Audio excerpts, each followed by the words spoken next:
ਬਾਦਲ ਪਰਿਵਾਰ ਨੇ ਸਿੱਖ ਜਗਤ ਦੀਆਂ ਸਾਰੀਆਂ ਸੰਸਥਾਵਾਂ ਦਾ ਭੋਗ ਪਾਇਆ, ਬਾਹਮਣੀਕਰਨ ਕੀਤਾ, ਆਰਐਸਐਸ ਨੂੰ ਪੂਰੀ ਖੁੱਲੀ ਛੁੱਟੀ ਦਿੱਤੀ, ਸਿਰਫ ਇੰਨੀ ਗੱਲ ਲਈ ਕਿ ਹਰਸਿਮਰਤ ਕੌਰ ਨੂੰ ਮੰਤਰੀ ਬਣਾਈ ਰੱਖੀ।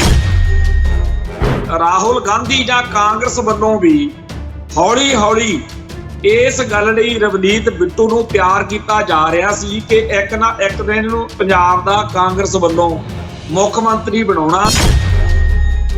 ਰਵਨੀਤ ਬਿੱਟੂ ਦੇ ਹੱਕ ਵਿੱਚ ਉਹ ਬੋਲ ਰਿਹਾ ਸੀ ਅਮਿਤ ਸ਼ਾਹ, ਉਹਦਾ ਸਟਾਈਲ, ਉਹਦੇ ਸ਼ਬਦ, ਉਹਦੀ ਜ਼ਹਿਰ ਜਿਹੜਾ 5 ਸਦੀਆਂ ਦਾ ਵੈਰ ਕਹਿੰਦੇ ਉਹ ਉੱਥੇ ਦਿਖ ਰਿਹਾ ਸੀ। ਉਹਨਾਂ ਨੇ ਹੁਣ ਇਹ ਮਿਥਿਆ ਹੋਇਆ ਹੈ ਕਿ ਇਹਨੂੰ ਕਹਿੰਦੇ ਜੀ ਵੱਡਾ ਬਣਾਉਣਾ। ਹਕੀਕਤ ਇਹ ਆ ਕਿ ਬੀਜੇਪੀ ਚਾਹੁੰਦੀ ਆ ਕਿ ਪੰਜਾਬ ਦੇ ਵਿੱਚ ਅਸੀਂ ਰਵਨੀਤ ਬਿੱਟੂ ਨੂੰ ਮੁੱਖ ਮੰਤਰੀ ਜਾਂ ਕੋਈ ਹੋਰ ਵੱਡਾ ਅਹੁਦਾ ਬਣਾ ਕੇ ਇੱਥੇ ਥੋਪੀਏ। ਰਵਨੀਤ ਬਿੱਟੂ ਦੇ ਦਿਲ ਦੀ ਰੀਝ ਇਹੀ ਆ ਕਿ ਮੇਰੇ ਦਾਦੇ ਨੇ ਜੋ ਕੁਝ ਕੀਤਾ ਉਹ ਮੈਂ ਕਰਕੇ ਇਸ ਮੁਲਕ ਦੀ ਸੇਵਾ ਕਰਨੀ। ਅਮਿਤ ਸ਼ਾਹ ਬਿਲਕੁਲ ਉਵੇਂ ਦਾ ਜਿਵੇਂ ਉਹ ਮੁਸਲਮਾਨਾਂ ਦਾ, ਕਸ਼ਮੀਰੀਆਂ ਦਾ, ਦਲਿਤਾਂ ਦਾ ਤੇ ਈਸਾਈਆਂ ਦਾ ਘਾਣ ਕਰਦੇ ਕਰਾਉਂਦੇ ਆ, ਬਿਲਕੁਲ ਉਸੇ ਟੋਨ ਵਿੱਚ ਅਮਿਤ ਸ਼ਾਹ ਤੇ ਮੋਦੀ ਦੀ ਜੋੜੀ ਇਸ ਮੌਕੇ ਪੂਰਾ ਜਾਹੋ ਜਲਾਲ ਵਿੱਚ ਆ। 9ਵੇਂ ਪਾਤਸ਼ਾਹ ਦੇ ਸ਼ਹੀਦੀ ਨੂੰ ਉਹ ਹਿੰਦੂ ਧਰਮ ਦੇ ਪੇਟੇ ਪਾਉਂਦੇ। ਗੁਰੂ ਤੇਗ ਬਹਾਦਰ ਨੂੰ ਸਾਰੀ ਸ੍ਰਿਸ਼ਟੀ ਦੀ ਚਾਦਰ ਕਹਿਣ ਦੀ ਥਾਂ ਹਿੰਦ ਦੀ ਚਾਦਰ, ਇੱਕ ਮੁਲਕ ਤੱਕ ਸੀਮਿਤ ਰੱਖਣਾ ਚਾਹੁੰਦੇ। ਇਹ ਇੱਕ ਹਮਲਾ ਵਾ ਜਿਹੜੇ ਹਿੰਦੂ ਤਵੀਏ 9ਵੇਂ ਪਾਤਸ਼ਾਹ ਦਾ ਸ਼ਹੀਦੀ ਦਿਹਾੜਾ ਮਨਾਉਣ ਦੇ ਨਾਂ ਦੇ ਉੱਤੇ ਕਰ ਰਹੇ। ਉਹ ਗੁਰਬਾਣੀ ਅਤੇ ਸਿੱਖ ਇਤਿਹਾਸ ਦਾ ਬਾਹਮਣੀਕਰਨ ਕਰਨਾ ਚਾਹੁੰਦੇ। ਅੱਜ ਬਚ ਜਾਓ ਸਿੱਖੋ, ਅੱਜ ਇਹ ਕਿਤਾਬਾਂ, ਕਲਾ ਦੇ ਹੋਰ ਰੂਪ, ਫਿਲਮਾਂ, ਨਾਟਕ, ਡਰਾਮੇ, ਸਾਹਿਤ, ਹਰ ਪੱਖ ਤੋਂ ਅਗਲੇ ਇਹੋ ਜਿਹਾ ਕੁਛ ਕਰਵਾ ਰਹੇ ਨੇ, ਲਿਖਵਾ ਰਹੇ ਨੇ ਜਿਹਦੇ ਨਾਲ ਸਿੱਖਾਂ ਦੇ ਅੰਦਰੋਂ ਸਿੱਖੀ ਖੁਰਚ ਕੇ ਉੱਥੇ ਭਾਗਵੇਂ ਬ੍ਰਿਗੇਡ ਵਾਲਾ ਸਾਰਾ ਮਸਾਲਾ ਜਿਹੜਾ ਹੈਗਾ ਉਹ ਉੱਥੇ ਵਸਾ ਦਿੱਤਾ ਜਾਂਦਾ। ਟੀਵੀ 84 ਉੱਤੇ ਪ੍ਰੋਗਰਾਮ ਖਬਰ ਦੀ ਖਬਰ ਦੇਖ ਰਹੇ ਸਾਰੇ ਦਰਸ਼ਕਾਂ ਨੂੰ ਮੈਂ ਸਰਬਜੀਤ ਸਿੰਘ ਘੁਮਾਣ ਫਤਿਹ ਅਰਜ਼ ਕਰਦਾ ਜੀ। ਵਾਹਿਗੁਰੂ ਜੀ ਕਾ ਖਾਲਸਾ, ਵਾਹਿਗੁਰੂ ਜੀ ਕੀ ਫਤਿਹ। ਕਸ਼ਮੀਰ ਤੋਂ ਇੱਕ ਖਬਰ ਆਈ ਹੈ ਕਿ 3 ਕਰਨਲ ਤੇ ਫੌਜ ਦੇ 16 ਜਵਾਨ AK-47 ਤੇ ਹੋਰ ਹਥਿਆਰਾਂ ਨਾਲ ਲੈਸ ਹੋ ਕੇ ਕੁਪਵਾੜਾ ਜ਼ਿਲ੍ਹੇ ਦੇ ਇੱਕ ਥਾਣੇ 'ਚ ਵੜ ਗਏ। ਉੱਥੇ ਜਿਹੜੇ ਪੁਲਿਸ ਮੁਲਾਜ਼ਮ ਸੀ ਉਹਨਾਂ ਨਾਲ ਕੁੱਟ-ਕਟਾਪਾ ਕੀਤਾ ਤੇ ਆਪਦਾ ਇੱਕ ਸਾਥੀ ਜਿਹੜਾ ਫੌਜੀ ਸੀਗਾ ਉਹਨੂੰ ਉੱਥੋਂ ਧੱਕੇ ਨਾਲ ਛੁਡਾ ਕੇ ਲੈ ਗਏ। ਤੇ ਇਹ ਵੀ ਗੱਲ ਆਖੀ ਗਈ ਆ ਕਿ ਇੱਕ ਪੁਲਿਸ ਮੁਲਾਜ਼ਮ ਨੂੰ ਵੀ ਉਹ ਉੱਥੋਂ ਧੱਕੇ ਨਾਲ ਲੈ ਗਏ। ਇਹਦੇ ਸੰਬੰਧ ਵਿੱਚ ਮੁਕੱਦਮਾ ਬੇਸ਼ੱਕ ਦਰਜ ਹੋ ਗਿਆ, ਜਿਹਦੇ ਵਿੱਚ ਲੈਫਟੀਨੈਂਟ ਕਰਨਲ ਅੰਕਿਤ ਸੂਦ, ਰਾਜੀਵ ਚੌਹਾਨ, ਨਿਖਲ ਆਦਿਕ 9 ਨੇ। ਤੇ ਇਹ ਹੁਣ ਆਪਣੇ ਆਪ ਦੇ ਵਿੱਚ ਇੱਕ ਚਰਚਿਤ ਖਬਰ ਆ ਕਿ ਫੌਜ ਅਤੇ ਪੁਲਿਸ ਕਸ਼ਮੀਰ ਦੇ ਵਿੱਚ ਆਮੋ ਸਾਹਮਣੇ ਹੈ। ਜਾਣੀ ਕਿ ਉੱਥੇ ਕਿਸੇ ਮਾਮਲੇ ਦੇ ਵਿੱਚ ਕਿਸੇ ਫੌਜੀ ਨੂੰ, ਟੈਰੀਟੋਰੀਅਲ ਆਰਮੀ ਦੇ ਜਵਾਨ ਨੂੰ ਉਹਦੇ ਘਰੋਂ ਫੜਿਆ ਸੀਗਾ, ਜਿਹਦੇ ਵਿੱਚ ਨਸ਼ੇ ਦਾ ਮਾਮਲਾ ਸੀਗਾ। ਤੇ ਜਦੋਂ ਪੁਲਿਸ ਮੁਲਾਜ਼ਮ ਥਾਣੇ ਦੇ ਵਿੱਚ ਉਹ ਤੋਂ ਪੁੱਛਗਿੱਛ ਕਰ ਰਹੇ ਸੀਗੇ ਤਾਂ ਉਸ ਮੌਕੇ ਫੌਜ ਨੂੰ ਪਤਾ ਲੱਗਿਆ ਵੀ ਸਾਡਾ ਇੱਕ ਸਾਥੀ ਜਿਹੜਾ ਹੈ ਉਹ ਨਸ਼ਿਆਂ ਦੇ ਮਾਮਲੇ 'ਚ ਫੜਿਆ ਗਿਆ। ਭਾਵੇਂ ਇਹ ਜਿਹੜੀ ਟੈਰੀਟੋਰੀਅਲ ਆਰਮੀ ਆ ਇਹ ਸਿੱਧੇ ਤੌਰ ਤੇ ਫੌਜ ਦਾ ਹਿੱਸਾ ਨਹੀਂ ਹੁੰਦੀ, ਆਪਰੇਸ਼ਨਾਂ ਦੇ ਮੌਕੇ ਇਹ ਨਾਲ ਮਦਦ ਕਰਨ ਨੂੰ ਉੱਥੇ ਬਣਾਈ ਹੋਈ ਆ, ਪਰ ਇਹ ਸਾਰੇ ਜਿਹੜੇ ਫੌਜੀ ਅਫਸਰ ਸੀ, ਕਰਨਲ ਤੇ ਹੋਰ, ਇਹਨਾਂ ਨੇ ਜਾ ਕੇ ਥਾਣੇ ਵਿੱਚ ਜੋ ਕਾਰਵਾਈ ਕੀਤੀ ਹੈ ਉਹਦੇ ਕਰਕੇ ਕਾਫੀ ਜ਼ਿਆਦਾ ਮਾਹੌਲ ਜਿਹੜਾ ਹੈਗਾ ਉਹ ਗੜਬੜਾ ਗਿਆ। ਇਹ ਆਪਾਂ ਪੰਜਾਬ ਵਿੱਚ ਵੀ ਦੇਖਿਆ ਬਈ ਪਹਿਲਾਂ ਪਹਿਲ CRP ਵਾਲਿਆਂ ਨਾਲ ਪੰਜਾਬ ਪੁਲਿਸ ਵਾਲਿਆਂ ਦਾ ਟਕਰਾਅ ਹੋ ਜਾਂਦਾ ਸੀ ਤੇ ਬਾਅਦ ਵਿੱਚ ਵੀ ਕਈ ਥਾਵਾਂ ਦੇ ਉੱਤੇ ਫੌਜ ਅਤੇ ਪੁਲਿਸ ਦਾ ਜਿਹੜਾ ਸੀਗਾ ਆਪਸ ਵਿੱਚ 36 ਦਾ ਅੰਕੜਾ ਬਣਿਆ ਰਿਹਾ। ਭਾਵੇਂ ਕਸ਼ਮੀਰ ਅਤੇ ਪੰਜਾਬ ਦੇ ਹਾਲਾਤ ਬਿਲਕੁਲ ਵੱਖੋ ਵੱਖਰੇ ਰਹੇ ਹੋਣ, ਪਰ ਆਹ ਜਿਹੜੀ ਖਬਰ ਅੱਜ ਇਹ ਦੱਸਦੀ ਆ ਕਿ ਕਸ਼ਮੀਰ ਦੇ ਵਿੱਚ ਜਿਹੜੇ ਉੱਥੇ ਫੌਜੀ ਨੇ ਉਹਨਾਂ ਦੇ ਹਰੇਕ ਦੇ ਦਿਮਾਗ 'ਚ ਫਤੂਰ ਬਣਿਆ ਹੋਇਆ ਆ ਕਿ ਅਸੀਂ ਜੋ ਮਰਜ਼ੀ ਕਰ ਸਕਦੇ ਹਾਂ, ਜੋ ਚਾਹੀਏ ਕਰ ਸਕਦੇ ਹਾਂ। ਹੁਣ ਤਾਂ ਅਗਲੇ ਥਾਣਿਆਂ ਨੂੰ ਵੀ ਪੈ ਗਏ। तो ये जिहड़ा माहौल आ उत्थे जे फौज वालियां दे कोलों ठाणे सुरੱਖਿਅਤ नहीं हैगी, आम बंदियां दा की हाल हुंदा होऊ, आम कश्मीरी जिहड़े ने वो किन्ना जुल्म झलदे होणे आ इस इंडियन फौज दे हत्थों, इत्थों अंदाजा ला लो।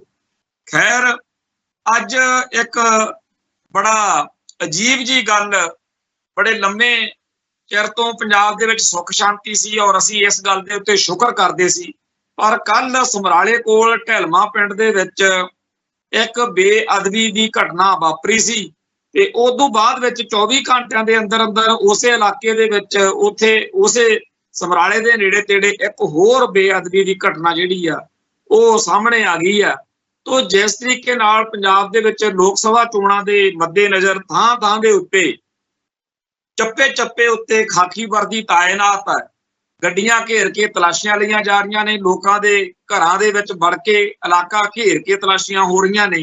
उस माहौल दे विच ਇਹ ਜਿਹੜੀ ਵਾਰਦਾਤ ਹੋਈ ਆ, ਇੱਕ ਛੱਡ ਕੇ ਦੋ ਹੋਈਆਂ ਨੇ ਬੇਅਦਬੀ ਦੀਆਂ ਘਟਨਾਵਾਂ, ਇਹ ਬਿਲਕੁਲ ਹਰ ਇੱਕ ਨੂੰ ਸੁਚੇਤ ਹੋਣ ਵਾਲੀ ਗੱਲ ਹੈ, ਕਿਉਂਕਿ ਅਗਲੇ ਜਿਹੜੇ 2-3 ਦਿਨ ਨੇ ਇਹਦੇ ਵਿੱਚ ਕੁਛ ਨਾ ਕੁਛ ਇਹੋ ਜਿਹਾ ਹੋਰ ਵੀ ਵਾਪਰ ਸਕਦਾ।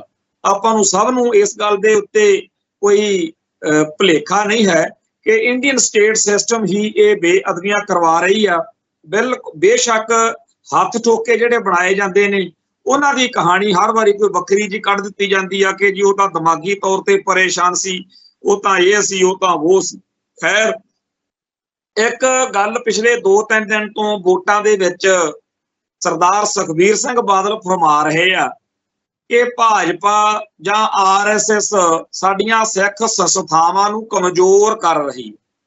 ਹੈਰਾਨੀ ਦੀ ਗੱਲ ਹੈ, ਇਹ ਉਹ ਸੁਖਬੀਰ ਸਿੰਘ ਬਾਦਲ ਹੈ ਜਿਨੇ ਪਿਛਲੇ 25-30 ਸਾਲ ਤੋਂ ਅਕਾਲੀ ਦਲ ਦੀ ਪ੍ਰਧਾਨਗੀ ਕੀਤੀ ਆ ਤੇ ਉਹ ਅਕਾਲੀ ਦਲ BJP ਦੀ RSS ਦੀ ਪੂਛ ਬਣਿਆ ਰਿਹਾ।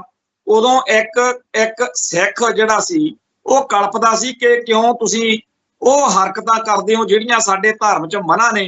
ਮੰਦਰਾਂ 'ਚ ਜਾ ਕੇ ਟੱਲੀਆਂ ਖੜਕਾ ਕੇ ਜਗਰਾਤਿਆਂ 'ਚ ਜੈ ਮਾਤਾ ਦੀ ਗਾ ਕੇ ਹੁਣ ਇਹਨਾਂ ਨੂੰ ਚੇਤਾ ਆ ਗਿਆ ਕਿ ਸਿੱਖ ਧਰਮ ਦੇ ਉੱਤੇ, ਸਿੱਖ ਸੰਸਥਾਵਾਂ ਦੇ ਉੱਤੇ RSS BJP ਹਮਲਾ ਕਰ ਰਹੀ ਹੈ।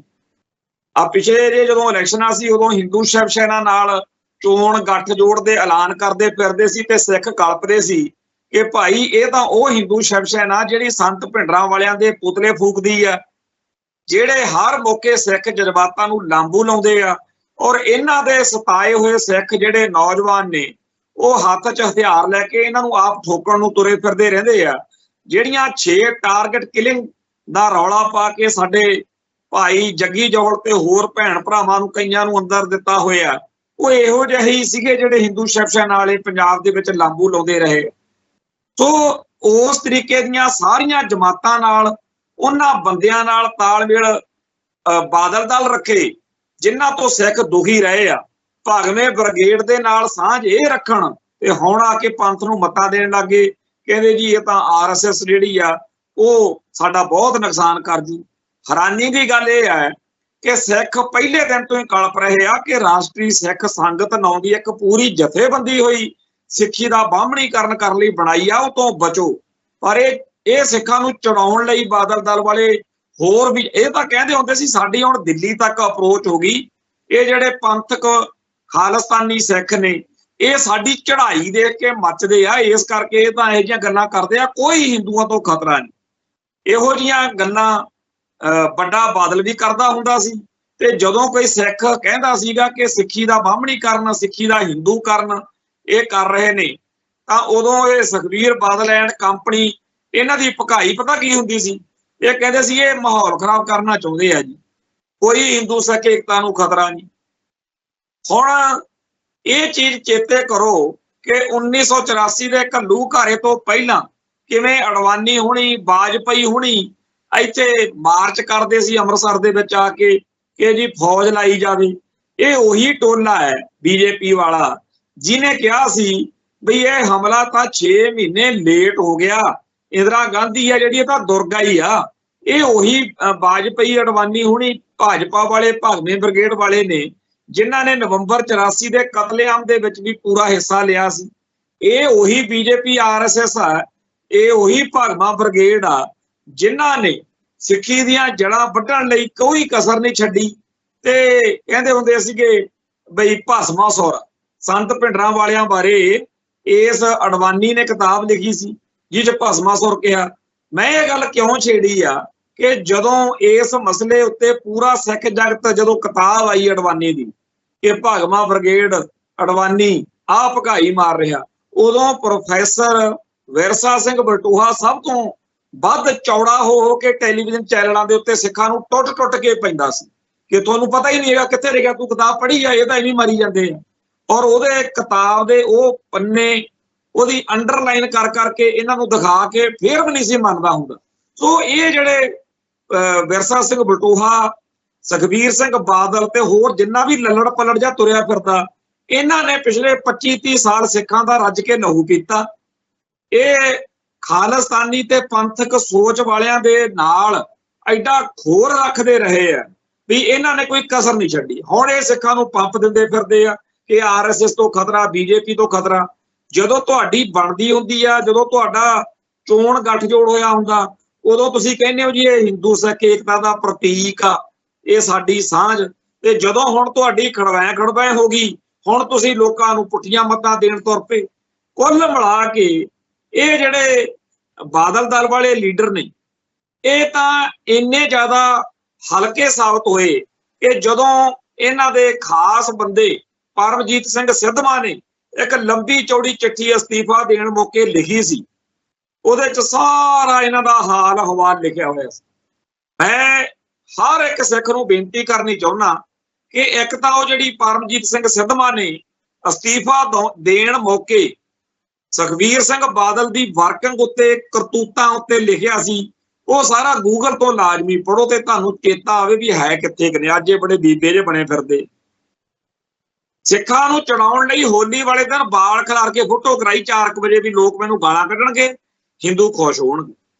ਦੂਜੇ ਪਾਸੇ ਜਿਹੜਾ ਵੱਡਾ ਬਾਦਲ ਸੀ, ਉਹਨੇ ਤਾਂ ਹਰ ਇੱਕ ਉਸ ਧਿਰ ਕੋਲੇ ਜਾਣਾ ਜਿਹਨੂੰ ਦੇਖ ਕੇ ਸਿੱਖ ਚਿੜਦੇ ਹੋਣ, ਚਾਹੇ ਉਹ ਆਸ਼ੂਤੋਸ਼ ਹੈ, ਚਾਹੇ ਉਹ ਸਰਸੇ ਵਾਲਾ।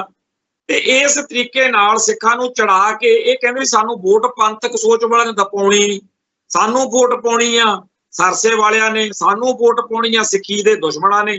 ਤੋ ਸਿੱਖਾਂ ਨੂੰ ਚੜਾਓ, ਜਿੰਨੀਆਂ ਸਾਨੂੰ ਸਿੱਖ ਗਾਲਾਂ ਕੱਢਣਗੇ, ਜਿੰਨਾ ਸਿੱਖ ਸਾਡੇ ਤੋਂ ਦੁਖੀ ਹੋਣਗੇ, ਓਨੀ ਸਾਨੂੰ ਪੰਥਕ ਸਿੱਖਾਂ ਦੇ ਉਲਟ ਜਿਹੜੀ ਵੋਟ ਆ, ਪੰਥ ਦੇ ਦੁਸ਼ਮਣਾਂ ਦੀ ਵੋਟ ਆ, ਓਨੀ ਸਾਨੂੰ ਜ਼ਿਆਦਾ ਪੈਣੀ ਹੈ।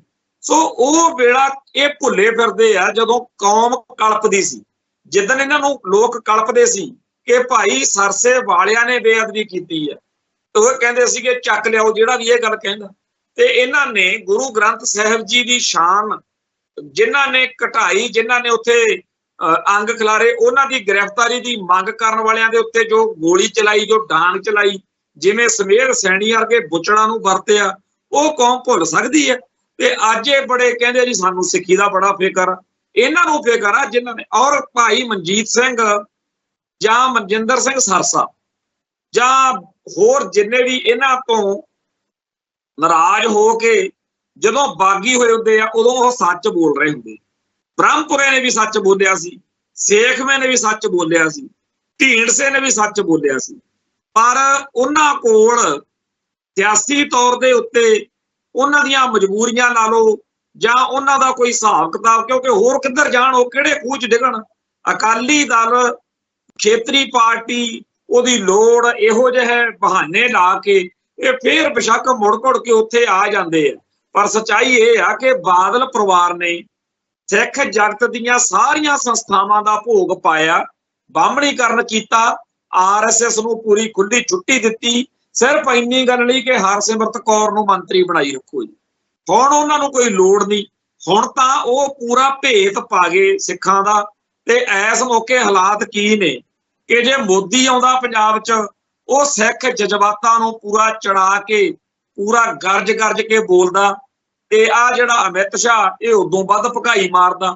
ਅਮਿਤ ਸ਼ਾਹ ਜਿਸ ਤਰੀਕੇ ਨਾਲ ਰਵਨੀਤ ਬਿੱਟੂ ਦੇ ਗੋਗੇ ਗਾ ਕੇ ਗਿਆ, ਵੈਸੇ ਆਪਾਂ ਨੂੰ ਸਭ ਨੂੰ ਪਤਾ ਹੈ ਕਿ ਰਾਹੁਲ ਗਾਂਧੀ ਜਾਂ ਕਾਂਗਰਸ ਵੱਲੋਂ ਵੀ ਹੌਲੀ ਹੌਲੀ इस गल लई रवनीत बिट्टू नूं तैयार किया जा रहा सी कि एक ना एक दिन नूं पंजाब दा कांग्रेस वल्लों मुख मंत्री बनाउणा, क्योंकि बेअंते बुच्चड़ ने कांग्रेस दी जिस तरीके नाल साडी ओह सोचदे आ सेवा कीती आ, असीं इहनूं मुख मंत्री बना के इहदा असीं जिहड़ा हैगा लाहा लैणा।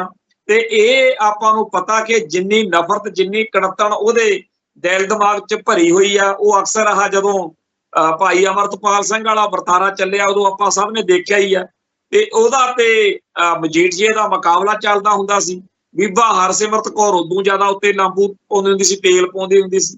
इह जिहड़ा सारा हिसाब किताब आ, इहदे विच आपां देखो कि जदों रवनीत बिट्टू दे हक विच ओह बोल रहा सी अमित शाह, ओहदा स्टाइल, ओहदे शब्द, ओहदी जहर जिहड़ा 5 सदियां दा वैर कहने ओह उत्थे दिख रहा सी। उन्हां ने हुण इह मिथया होया है कि इहनूं कहंदे जी वड्डा बंदा बनाउणा। हकीकत इह आ कि बीजेपी चाहुंदी आ कि पंजाब दे विच असीं रवनीत बिट्टू नूं मुख मंत्री जां कोई होर वड्डा अहुदा बना के इत्थे थोपीए। ते रवनीत बिट्टू दे दिल दी रीझ यही आ कि मेरे दादे ने जो कुछ कीता ओह मैं करके इस मुल्क दी सेवा करनी। ਇਹ सेवा भाई तेरे दादे ने भी कीती सी। बाद विच ਉਹਦੇ जिन्ने पीस खिंडे सी ਉਹਨੂੰ बोरी च पा के तोरी लैके गए, क्योंकि जदों तुसीं नजायज़ करोगे अत खुदा दा बैर हो। तो जिहड़ा ਇਹ अमित शाह आ, ਇਹਦੀ भकाई तो दुखी हो के लोग हुण नादर शाह कहण लग पए। वैसे तो ਉਹਦੇ सियासी विरोधी जिहड़े ने अड्ड अड्ड पार्टियां दे लीडर ਉਹ कह रहे ने कि तू अमित शाह इन्हां नूं डराउण तुर पिया पंजाब दे लोकां नूं, ये तां नादर शाह तो नहीं झुके, ये तेरा की हशर करनगे। पर सानूं इस गल दे विच सियासी पार्टियां दे सियासी भलवानां दे बयानां नालों आरजी तौर ते कौम दे नज़रिए तो जे देखिया जावे, अमित शाह बिल्कुल उवें दा जिवें ओह मुसलमानां दा, कश्मीरियां दा, दलितां दा ते ईसाइयां दा घाण करदे कराउंदे आ, बिल्कुल उसे टोन विच अमित शाह ते मोदी दी जोड़ी इस मौके पूरा जाहो जलाल विच आ। तुसीं उन्हां दीयां तकरीरां, उन्हां दीयां गल्लां बातां देखो ते नाल दी नाल उन्हां ने जिहड़े आपदे भौंकड़ तैयार कीते हुए ने RSS पक्की सिख, उन्हां नूं इसे गल ते लाया होया भी देखो जी इन्हां ने तां कमाल करती, इन्हां ने तां जी 9वें पातशाह दा शहीदी दिहाड़ा मनाया।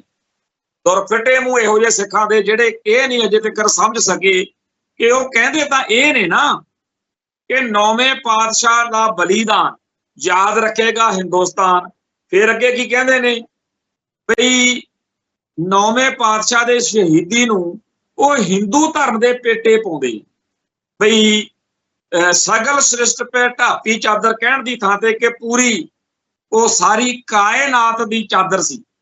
गुरु तेग बहादुर नूं सारी सृष्टि की चादर कहण दी थां हिंद की चादर एक मुल्क तक सीमित रखना चाहुंदे। ये एक हमला वा जिहड़े हिंदू तवीए 9वें पातशाह दा शहीदी दिहाड़ा मनाउण दे नाम दे उत्ते कर रहे, जिवें वीर बाल दिवस। असल विच ओह छोटे साहिबजादियां नूं आपदे हिंदू नज़रिए तो बयान रहे ने। ते इह गल अज तां नंगी चिट्टी हो गई आ, रौला ओहदा अजे आउण वाले दिनां च पैना है। पर अज RP सिंह जिहड़ा BJP दा एक रखिया होया जमूरा, पग बन्नदा, पग विच सिर फसाया होया कह सकदे, उहने अज इह भकाई मारी आ कि जी जदों 550 साला पहले पातशाह दा प्रकाश पुरब मनाया गया, उदों तो मोदी सरकार ने 19 भारती बोलियां दे विच साहिब श्री गुरु ग्रंथ साहिब जी दा ट्रांसलेशन शुरू किया होया ते नाले गुरु नानक पातशाह दीयां सिक्ख्यावां सारियां बोलियां च ते यूरोपीयन जिहड़ियां बोलियां ने स्पैनिश वगैरह उन्हां च भी असीं कर रहे हैं। हुण जिहड़े तां हैगे आ BJP दे RSS दे भौंकड़, उन्हां नूं तां ना शर्म पहलों आई आ ना गांह कदे आउणी। पर यह सानू सब नू पता कि गुरु आशे अनुसार, सिख फलसफे अनुसार, सिख नजरिए अनुसार व्याख्या नहीं करनगे। ਉਹ ਗੁਰਬਾਣੀ ਅਤੇ ਸਿੱਖ ਇਤਿਹਾਸ ਦਾ ਬਾਹਮਣੀਕਰਨ ਕਰਨਾ ਚਾਹੁੰਦੇ ਆ। ਮੈਂ ਅੱਗੇ ਵੀ ਕਈ ਵਾਰ ਗੱਲ ਇਹ ਕਹਿਣਾ ਹੁੰਦਾ ਕਿ ਅੱਗੇ ਜਦੋਂ ਆਪਾਂ ਪਹਿਲਾਂ ਕਿਤਾਬ ਲੈਂਦੇ ਹੁੰਦੇ ਸੀ, ਆਪਾਂ ਚੁੱਪ ਕਰਕੇ ਚੱਕ ਲੈਂਦੇ ਸੀ ਵੀ ਚਲੋ ਜੀ ਧਾਰਮਿਕ ਕਿਤਾਬ। ਪਰ ਅੱਜ ਬਚ ਜਾਓ ਸਿੱਖੋ, ਅੱਜ ਇਹ ਕਿਤਾਬਾਂ ਕਲਾ ਦੇ ਹੋਰ ਰੂਪ, ਫਿਲਮਾਂ, ਨਾਟਕ, ਡਰਾਮੇ, ਸਾਹਿਤ, ਹਰ ਪੱਖ ਤੋਂ ਅਗਲੇ ਇਹੋ ਜਿਹਾ ਕੁਛ ਕਰਵਾ ਰਹੇ ਨੇ, ਲਿਖਵਾ ਰਹੇ ਨੇ, ਜਿਹਦੇ ਨਾਲ ਸਿੱਖਾਂ ਦੇ ਅੰਦਰੋਂ ਸਿੱਖੀ ਖੁਰਚ ਕੇ ਉੱਥੇ ਭਾਗਵੇਂ ਬ੍ਰਿਗੇਡ ਵਾਲਾ ਸਾਰਾ ਮਸਾਲਾ ਜਿਹੜਾ ਹੈਗਾ ਉਹ ਉੱਥੇ ਵਸਾ ਦਿੱਤਾ ਜਾਵੇ। ਸਾਹਿਬ ਸ੍ਰੀ ਗੁਰੂ ਗ੍ਰੰਥ ਸਾਹਿਬ ਜੀ ਦੀ ਬ੍ਰਾਹਮਣਵਾਦੀ ਵਿਆਖਿਆ ਕਰਾਉਣ ਦਾ ਯਤਨ ਲੰਮੇ ਅਰਸੇ ਤੋਂ ਕਿ ਸਿੱਖ ਤਾਂ ਹਿੰਦੂ ਨੇ, ਇਸ ਪ੍ਰੋਜੈਕਟ ਦੇ ਤਹਿਤ ਸਿੱਖਾਂ ਨੂੰ ਕੇਸਾਧਾਰੀ ਹਿੰਦੂ ਗਰਦਾਨਣ ਦੇ ਤਹਿਤ ਅਗਲੇ ਬੜੀ ਲਗਾਤਾਰ ਮਿਹਨਤ ਕਰਨ ਲੱਗੇ ਹੋਏ ਨੇ। ਤੇ ਸਾਡੀ ਕੌਮ ਦੇ ਵਿੱਚ ਸਾਡੇ ਨਾਲ ਧੋਖਾ ਕਿੱਥੇ ਹੋਇਆ? ਜਿਹੜੇ ਆ ਬਾਦਲ ਕੇ ਵਿਚਾਲੇ ਆ ਕੇ ਬਹਿ ਗਏ, ਜਿਨ੍ਹਾਂ ਨੇ ਆਪਦੇ ਪਰਿਵਾਰ ਦੇ ਨਜ਼ਾਰਿਆਂ ਲਈ ਪੂਰੀ ਕੌਮ ਦਾ ਬੇੜਾ ਗਰਕ ਕਰਵਾਇਆ। ਚੇਤੇ ਆ ਜਦੋਂ ਪਿਛਲੇ 15-20 ਸਾਲ ਸਿੱਖ ਕਲਪ ਕੇ ਮਰ ਗਏ ਕਿ ਸਕੂਲਾਂ ਦੀਆਂ, ਕਾਲਜਾਂ ਦੀਆਂ ਕਿਤਾਬਾਂ ਦੇ ਵਿੱਚ, ਟੈਕਸਟ ਬੁੱਕ ਦੇ ਵਿੱਚ ਗੁਰੂ ਸਾਹਿਬਾਨ ਦਾ ਇਤਿਹਾਸ ਬਾਹਮਣੀ ਨਜ਼ਰੀਏ ਤੋਂ ਪੜ੍ਹਾਇਆ ਜਾ ਰਿਹਾ। ਕਿੰਨਾ ਰੌਲਾ ਪਾਇਆ। 25-30 ਸਾਲ ਉਹ ਗਲਤ ਇਤਿਹਾਸ ਪੜ੍ਹ ਕੇ ਸਾਡੇ ਨਿਆਣੇ ਗੁੰਮਰਾਹ ਹੁੰਦੇ ਰਹੇ। ਅੱਜ ਸੋਸ਼ਲ ਮੀਡੀਆ ਉੱਤੇ ਕਹਿੰਦੇ ਕਹਾਉਂਦੇ ਸਿੱਖਾਂ ਦੇ ਉਹ ਗਲ ਪੈਂਦੇ ਰਹਿੰਦੇ ਆ, ਕਿਉਂਕਿ ਉਹਨਾਂ ਨੇ ਤਾਂ ਜੋ ਪੜ੍ਹਿਆ ਉਹਨਾਂ ਨੇ ਤਾਂ ਉਸੇ ਹਿਸਾਬ ਨਾਲ ਸੋਚਣਾ। ਉਹਨਾਂ ਨੂੰ ਤਾਂ ਲੱਗਦਾ ਹੈ ਜੋ ਅਸੀਂ ਸਕੂਲੇ ਪੜ੍ਹ ਕੇ ਹੁਣ 12ਵੀਂ ਦੀ ਕਿਤਾਬ ਦੇ ਵਿੱਚ ਲਿਖਿਆ ਹੋਇਆ ਸੀ ਬਾਹਮਣਾ ਨੇ, ਇਹਨਾਂ ਲਾਲਿਆਂ ਨੇ, ਮੋਦੀ ਟੈਪ ਭਾਗਵੇਂ ਬ੍ਰਿਗੇਡ ਵਾਲਿਆਂ ਨੇ ਕਿ ਸਿੱਧ ਕਰੋ ਕਿ ਗੁਰੂ ਨਾਨਕ ਪਾਤਸ਼ਾਹ ਨੇ ਕੋਈ ਨਵਾਂ ਧਰਮ ਨਹੀਂ ਚਲਾਇਆ, ਉਹ ਤਾਂ ਜਿਹੜਾ ਸਨਾਤਨ ਸੀ, ਹਿੰਦੂ ਧਰਮ ਸੀ, ਉਹਦੇ ਵਿਗਾੜਾਂ ਨੂੰ ਠੀਕ ਕਰਨ ਆਏ ਸੀ। ਇਹਦੇ ਕਈ ਪੱਖ ਬਣ ਗਏ। ਹੁਣ ਪਹਿਲਾਂ ਤਾਂ ਇਹ ਆ ਕਿ 20 ਨੰਬਰ ਦਾ ਸਵਾਲ ਹੁੰਦਾ ਐਂਡ ਤੇ ਸਿੱਖਾਂ ਦਾ ਨਿਆਣਾ ਜਿਹਦਾ ਪਿਓ ਉੱਪਰ ਦੀ ਗਾਤਰਾ ਪਾ ਕੇ ਨਿਤ ਗੁਰਦੁਆਰੇ ਜਾਂਦਾ ਹੋਣਾ, ਜਿਹਦਾ ਦਾਦਾ ਫਖਰ ਕਰਦਾ ਹੋਣਾ ਕਿ ਮੈਂ ਸਾਰੀ ਉਮਰ ਗੁਰੂ ਘਰ ਦੇ ਲੇਖੇ ਲਾਈ ਹੈ, ਉਹਦਾ ਪੋਤਾ, ਉਸ ਟੱਬਰ ਦਾ ਮੁੰਡਾ, ਬੱਚਾ ਉਹ ਲੈ ਕੇ ਆਉਂਦਾ। ਸੋ ਸਾਬਤ ਹੁੰਦਾ ਹੈ ਕਿ ਗੁਰੂ ਨਾਨਕ ਪਾਤਸ਼ਾਹ ਨੇ ਕੋਈ ਨਵਾਂ ਧਰਮ ਨਹੀਂ ਸੀ ਚਲਾਇਆ। ਇਸੇ ਤਰੀਕੇ ਦੀਆਂ ਹੋਰ ਬਹੁਤ ਜ਼ਿਆਦਾ ਕਥਿਤਾਂ +2 ਦੀ 12ਵੀਂ ਦੀ ਕਿਤਾਬ ਦੇ ਵਿੱਚ ਹਿਸਟਰੀ ਆਫ ਪੰਜਾਬ ਦੇ ਇੱਥੇ ਮੈਂ ਰੱਖੀਆਂ ਹੋਈਆਂ ਕਿਤਾਬਾਂ ਸਾਰੀਆਂ ਲੈ ਕੇ ਇਹਨਾਂ ਨੂੰ। ਇੱਕ ਵਾਰੀ ਆ ਜਿਹੜੀ ਲਵਲੀ ਯੂਨੀਵਰਸਿਟੀ ਆ, ਇੱਥੋਂ ਸਾਡੇ ਬੱਚੇ, ਹਾਲਾਂਕਿ 2-3 ਵਿਚਾਰੇ ਮੂੰਹ ਸਿਰ ਮੁੰਨੇ ਹੋਏ ਮੁੰਡੇ ਸੀ, ਉਹ ਮੇਰੇ ਕੋਲ ਇੱਥੇ ਦਫ਼ਤਰ ਦਲ ਖਾਲਸਾ ਆਏ, ਉਹ ਐਡਾ ਥੱਬਾ ਚੱਕੀ ਫਿਰਨ ਕਿਤਾਬਾਂ ਦਾ, ਆਪਦੀਆਂ ਦਾ, ਟੈਕਸਟ ਬੁੱਕ ਦਾ, ਜਿਹਦੇ ਵਿੱਚ ਉਹਨਾਂ ਨੇ ਅੰਡਰਲਾਈਨ ਕਰ ਕਰਕੇ ਜਿੰਨੀ ਕੁ ਉਹਨਾਂ ਨੂੰ ਸਮਝ ਸੀ ਉਸ ਮੌਕੇ, ਹਾਲਾਂਕਿ ਉਸ ਤੋਂ ਬਾਅਦ ਜਦੋਂ ਪੂਰਾ ਅਧਿਐਨ ਕੀਤਾ ਤਾਂ ਬਹੁਤ ਬਕਵਾਸ ਵਿੱਚੋਂ ਨਿਕਲੀ। ਉਹ RSS ਦਾ ਬੰਦਾ ਸੀਗਾ, ਮੈਨੂੰ ਉਹਦਾ ਨਾਂ ਭੁੱਲ ਗਿਆ, ਉਹਦੇ ਖਿਲਾਫ ਕਾਫੀ ਫਿਰ ਰੌਲਾ ਰੱਪਾ ਪੰਥ 'ਚ ਪਿਆ ਸੀ। ਉਹਨੇ ਪੂਰਾ ਇਹੋ ਜਿਹੀਆਂ ਕਿਤਾਬਾਂ ਲਿਖਵਾਈਆਂ ਤੇ ਲਵਾਈਆਂ ਜਿਹੜੀਆਂ ਸਿੱਖਾਂ ਦੇ ਨਿਆਣਿਆਂ ਦਾ ਹਿੰਦੂਕਰਨ ਕਰਦੀਆਂ ਹੋਣ। ਸੋ ਜਿਹੜੇ ਇਹ ਲੋਕ ਇੱਕ ਲੰਬਾ ਚੌੜਾ ਪ੍ਰੋਜੈਕਟ ਬਣਾ ਕੇ ਚੱਲ ਰਹੇ ਸੀ, ਹੁਣ ਸਿੱਧਾ ਹੀ ਗੁਰਬਾਣੀ ਤੇ ਆ ਗਈ। ਤੇ ਜੇ ਉਹਨਾਂ ਦੀ ਇਹ ਜੁਰਤ ਪਈ ਆ, ਜੇ ਇਹ ਹਿੰਮਤ ਪਈ ਆ ਕਿ ਗੁਰੂ ਗ੍ਰੰਥ ਸਾਹਿਬ ਜੀ ਦਾ ਉਹ ਆਪਦੇ ਬਾਹਮਣੀ ਤਰੀਕੇ ਨਾਲ ਵਿਆਖਿਆ ਕਰਨ ਵਾਲੀਆਂ ਗੱਲਾਂ ਕਰ ਸਕਣ, ਵੀ ਟਰਾਂਸਲੇਸ਼ਨ ਕਰ ਰਹੇ ਆ, ਇਹ ਕਿਉਂ ਪਈ ਆ? ਕਿਉਂਕਿ ਬਾਦਲਕਿਆਂ ਨੇ ਉਹਨਾਂ ਨੂੰ ਅੰਦਰ ਵਾੜਤਾ। ਨਹੀਂ ਪਹਿਲਾਂ ਇਹਨਾਂ ਦੀ ਹਿੰਮਤ ਨਹੀਂ ਸੀ ਪੈਂਦੀ, ਇਹ ਡਰਦੇ ਸੀ, ਨਾਲੇ ਇਹਨਾਂ ਨੂੰ ਪੰਥ ਦਾ ਭੈ ਹੁੰਦਾ ਸੀ। ਤੇ ਹੁਣ ਇਹ ਜਿਹੜੇ ਬਾਦਲਕੇ ਆ, ਇਹਨਾਂ ਨੇ ਆਪਦੀਆਂ ਕਰਤੂਤਾਂ ਲਈ, ਆਪਦੇ ਸਵਾਦ ਲਈ ਉਹਨਾਂ ਨੂੰ ਪੂਰੀ ਖੁੱਲ੍ਹ ਦੇਤੀ। ਉਹ ਹੁਣ ਇੱਥੇ ਪੰਜਾਬ 'ਚ ਆ ਕੇ ਲਲਕਾਰੇ ਮਾਰਦੇ ਆ, ਧਮਕੀਆਂ ਦਿੰਦੇ ਫਿਰਦੇ ਆ। ਤੇ ਇਹ ਜਿਹੜਾ ਹਿਸਾਬ ਕਿਤਾਬ ਆ, ਇਹ ਪੰਥ ਦੀ ਜਵਾਨੀ ਨੂੰ ਇੱਕ ਭੱਠੀ ਦੇ ਵਿੱਚ, ਬਲਦੀ ਭੱਠੀ ਦੇ ਵਿੱਚ ਸੁੱਟਣ ਵਾਲਾ ਹਿਸਾਬ ਕਿਤਾਬ ਬਣਾ ਕੇ ਰੱਖਤਾ। ਮੁੜ ਕੇ ਪਿੱਟਦੇ ਫਿਰਨਗੇ ਇਹ ਜੀ ਅੱਤਵਾਦ ਆ ਗਿਆ। ਪਹਿਲਾਂ ਤੁਸੀਂ ਸਿਰੇ ਵਾਲਾ ਕੰਮ ਕਰਦੇ ਹੋ ਤੇ ਮੁੜ ਕੇ ਲੇਰਾ ਮਾਰਦੇ ਆ। ਕਿਹੜਾ ਸਿੱਖ ਆ ਜਿਹੜਾ ਆਪਦੇ ਧਰਮ ਦੀ ਹਾਨੀ ਸੁਣ ਕੇ ਚੁੱਪ ਕਰ ਜੂ? ਇਹੀ ਕੁਝ 1947 ਮਾਫ ਕਰਨਾ 1984 ਚ ਹੋਇਆ। ਇਹਨਾਂ ਨੇ ਅਨੰਦਪੁਰ ਦੇ ਮਤੇ ਦੀ ਪ੍ਰਾਪਤੀ ਲਈ ਧਰਮ ਯੁੱਧ ਮੋਰਚਾ ਲਾ ਲਿਆ। ਇੰਦਰਾ ਤੇ ਪੂਰਾ ਬਾਹਮਣਵਾਦ, ਪੂਰਾ ਮੁਲਕ ਉਹਦੇ ਖਿਲਾਫ ਡਟ ਗਿਆ। ਸੰਤ ਭਿੰਡਰਾਂ ਵਾਲੇ ਕਹਿੰਦੇ ਹੁੰਦੇ ਸੀ ਵੀ ਅੱਜ ਸਿੱਖ ਦੀ ਪੱਗ ਲਾਉਣ ਲਈ ਸਾਰਾ ਹਿੰਦੁਸਤਾਨ ਦਾ ਹਿੰਦੂ ਇੱਕ ਪਲੇਟਫਾਰਮ ਤੇ ਇਕੱਠਾ ਹੋਇਆ ਖੜਾ। ਉਹੀ ਭਾਣਾ ਵਾਪਰਿਆ ਜਦ ਨੂੰ ਦਰਬਾਰ ਸਾਹਿਬ ਦੇ ਉੱਤੇ ਹਮਲਾ ਹੋ ਗਿਆ। ਅਗਲੇ ਦਿਨ ਆਪਾਂ ਇਸੇ ਵਿਸ਼ੇ ਉੱਤੇ ਚਰਚਾ ਕਰਨੀ ਹੈ। ਤੋ ਜਦੋਂ ਦਰਬਾਰ ਸਾਹਿਬ ਤੇ ਹਮਲਾ ਹੋ ਗਿਆ, ਸਿੱਖ ਜਵਾਨੀ ਕੋਲੇ ਕੋਈ ਰਾਹ ਨਹੀਂ ਬਚਿਆ। ਖਾਸ ਤੌਰ ਦੇ ਉੱਤੇ ਜੋ ਨਵੰਬਰ 83 ਚ ਵਾਪਰਿਆ, ਉਦੋਂ ਬਾਅਦ ਤਾਂ ਫਿਰ ਹੱਥਾਂ 'ਚ ਹਥਿਆਰ ਲੈ ਕੇ ਉਹ ਵਿਚਾਰੇ ਬੀਬੇ ਬਾਲਕ, ਉਹ ਸਾਡੇ ਜੈਂਟਲਮੈਨ, ਉਹ ਜਿਨ੍ਹਾਂ ਨੇ ਪੜ੍ਹ ਲਿਖ ਕੇ ਵੱਡੀਆਂ ਪੋਸਟਾਂ ਤੇ ਜਾਣਾ ਸੀ। ਕਦੇ ਦੇਖਿਓ ਪਤਾ ਕਰਕੇ, ਪ੍ਰੋਫੈਸਰ ਦਵਿੰਦਰਪਾਲ ਸਿੰਘ ਭੁੱਲਰ ਪ੍ਰੋਫੈਸਰ ਸੀ। ਇੰਜੀਨੀਅਰ ਨਵਨੀਤ ਸਿੰਘ ਕਾਦੀਆਂ, ਇੰਜੀਨੀਅਰ ਗੁਰਮੀਤ ਸਿੰਘ ਬੇਅੰਤ ਕਾਂਡ ਵਾਲਾ, ਤੇ ਆ ਜਿਹੜੇ ਭਾਈ ਦਲਜੀਤ ਸਿੰਘ ਬਿੱਟੂ, ਭਾਈ ਰਣਜੀਤ ਸਿੰਘ ਕੁੱਕੀ, ਭਾਈ ਸੁਖਵਿੰਦਰ ਸਿੰਘ ਸੁੱਖੀ, ਤੇ ਹੋਰ ਇਹ ਬਹੁਤ ਹੀ ਪੜ੍ਹੇ ਲਿਖੇ ਤੇ ਬਹੁਤ ਸਿਆਣੇ ਪਰਿਵਾਰਾਂ ਦੇ ਬੜੇ ਸੁਲਝੇ ਹੋਏ ਬੱਚੇ ਸੀ। ਇਹਨਾਂ ਨੇ ਇਸ ਰਾਹ ਨੂੰ ਕਿਉਂ ਚੁਣਿਆ, ਇਧਰ ਨੂੰ ਕਿਹਨੇ ਤੋਰਿਆ, ਇਹ ਖਾਲਿਸਤਾਨ ਦੇ ਰਾਹ ਸਿੱਖਾਂ ਨੂੰ ਕਿਹਨੇ ਤੋਰਿਆ, ਹੱਥਾਂ 'ਚ ਹਥਿਆਰ ਕਿਹਨੇ ਚੁਕਾਏ? ਇਹ ਚੁਕਾਏ ਇੰਡੀਆ ਨੇ। ਤੇ ਰਹਿੰਦੀ ਖੂੰਦੀ ਕਸਰ ਆ ਜਿਹੜੇ ਸਾਡੇ ਨੀਲੀਆਂ ਪੱਗਾਂ ਵਾਲੇ ਅਕਾਲੀ ਭਰਾ, ਇਹਨਾਂ ਨੇ ਪੂਰੀ ਕਰਤੀ। ਹੁਣ ਉਦੋਂ ਵੀ ਇਹਨਾਂ ਨੇ ਉਹ ਸਾਰਾ ਕੁਝ ਰਲ ਮਿਲ ਕੇ ਕੀਤਾ ਜੀ ਤੋਂ ਬਾਅਦ ਵਿੱਚ ਸਾਡੇ ਕੋਲੇ ਕੋਈ ਹੋਰ ਰਾਹ ਨਹੀਂ ਸੀ ਬਚੇ। ਆ ਹੁਣ ਫੇਰ ਲਾਂਬੂ ਲਾਉਣ ਲੱਗੇ। ਸਾਡੇ ਧਰਮ ਦੀ ਤੁਸੀਂ ਹੇਠੀ ਕਰਕੇ, ਸਾਡੇ ਇਤਿਹਾਸ ਨੂੰ ਵਿਗਾੜ ਕੇ, ਵੀਰਬਾਲ ਦਿਵਸ ਤੇ ਆ ਜਿਹੜਾ 9ਵੇਂ ਪਾਤਸ਼ਾਹ ਦਾ, ਤੇ ਆ ਜਿਨ੍ਹਾਂ ਨੂੰ ਤੁਸੀਂ ਉੱਲੂ ਬਣਾ ਸਕਦੇ ਹੋ ਬਣਾ ਲਓ, ਪਰ ਸਾਰੇ ਤਾਂ ਬੇਵਕੂਫ ਨਹੀਂ ਹੁੰਦੇ। ਸਾਰੀ ਸਿੱਖ ਕੌਮ ਤਾਂ ਭਾਈ ਤੁਹਾਡੇ ਉਹਨਾਂ ਮੂਰਖਾਂ ਵਰਗੀ ਹੈ ਨਹੀਂ ਜਿਹੜੇ ਕਹਿੰਦੇ ਫਿਰਦੇ ਆ ਜੀ ਭਾਗਮਾ ਬ੍ਰਿਗੇਡ ਬਹੁਤ ਵਧੀਆ ਕਰ ਰਹੇ ਆ। ਜਿਨ੍ਹਾਂ ਨੂੰ ਸਮਝ ਆ ਉਹਨਾਂ ਨੂੰ ਸਭ ਸਮਝ ਆ।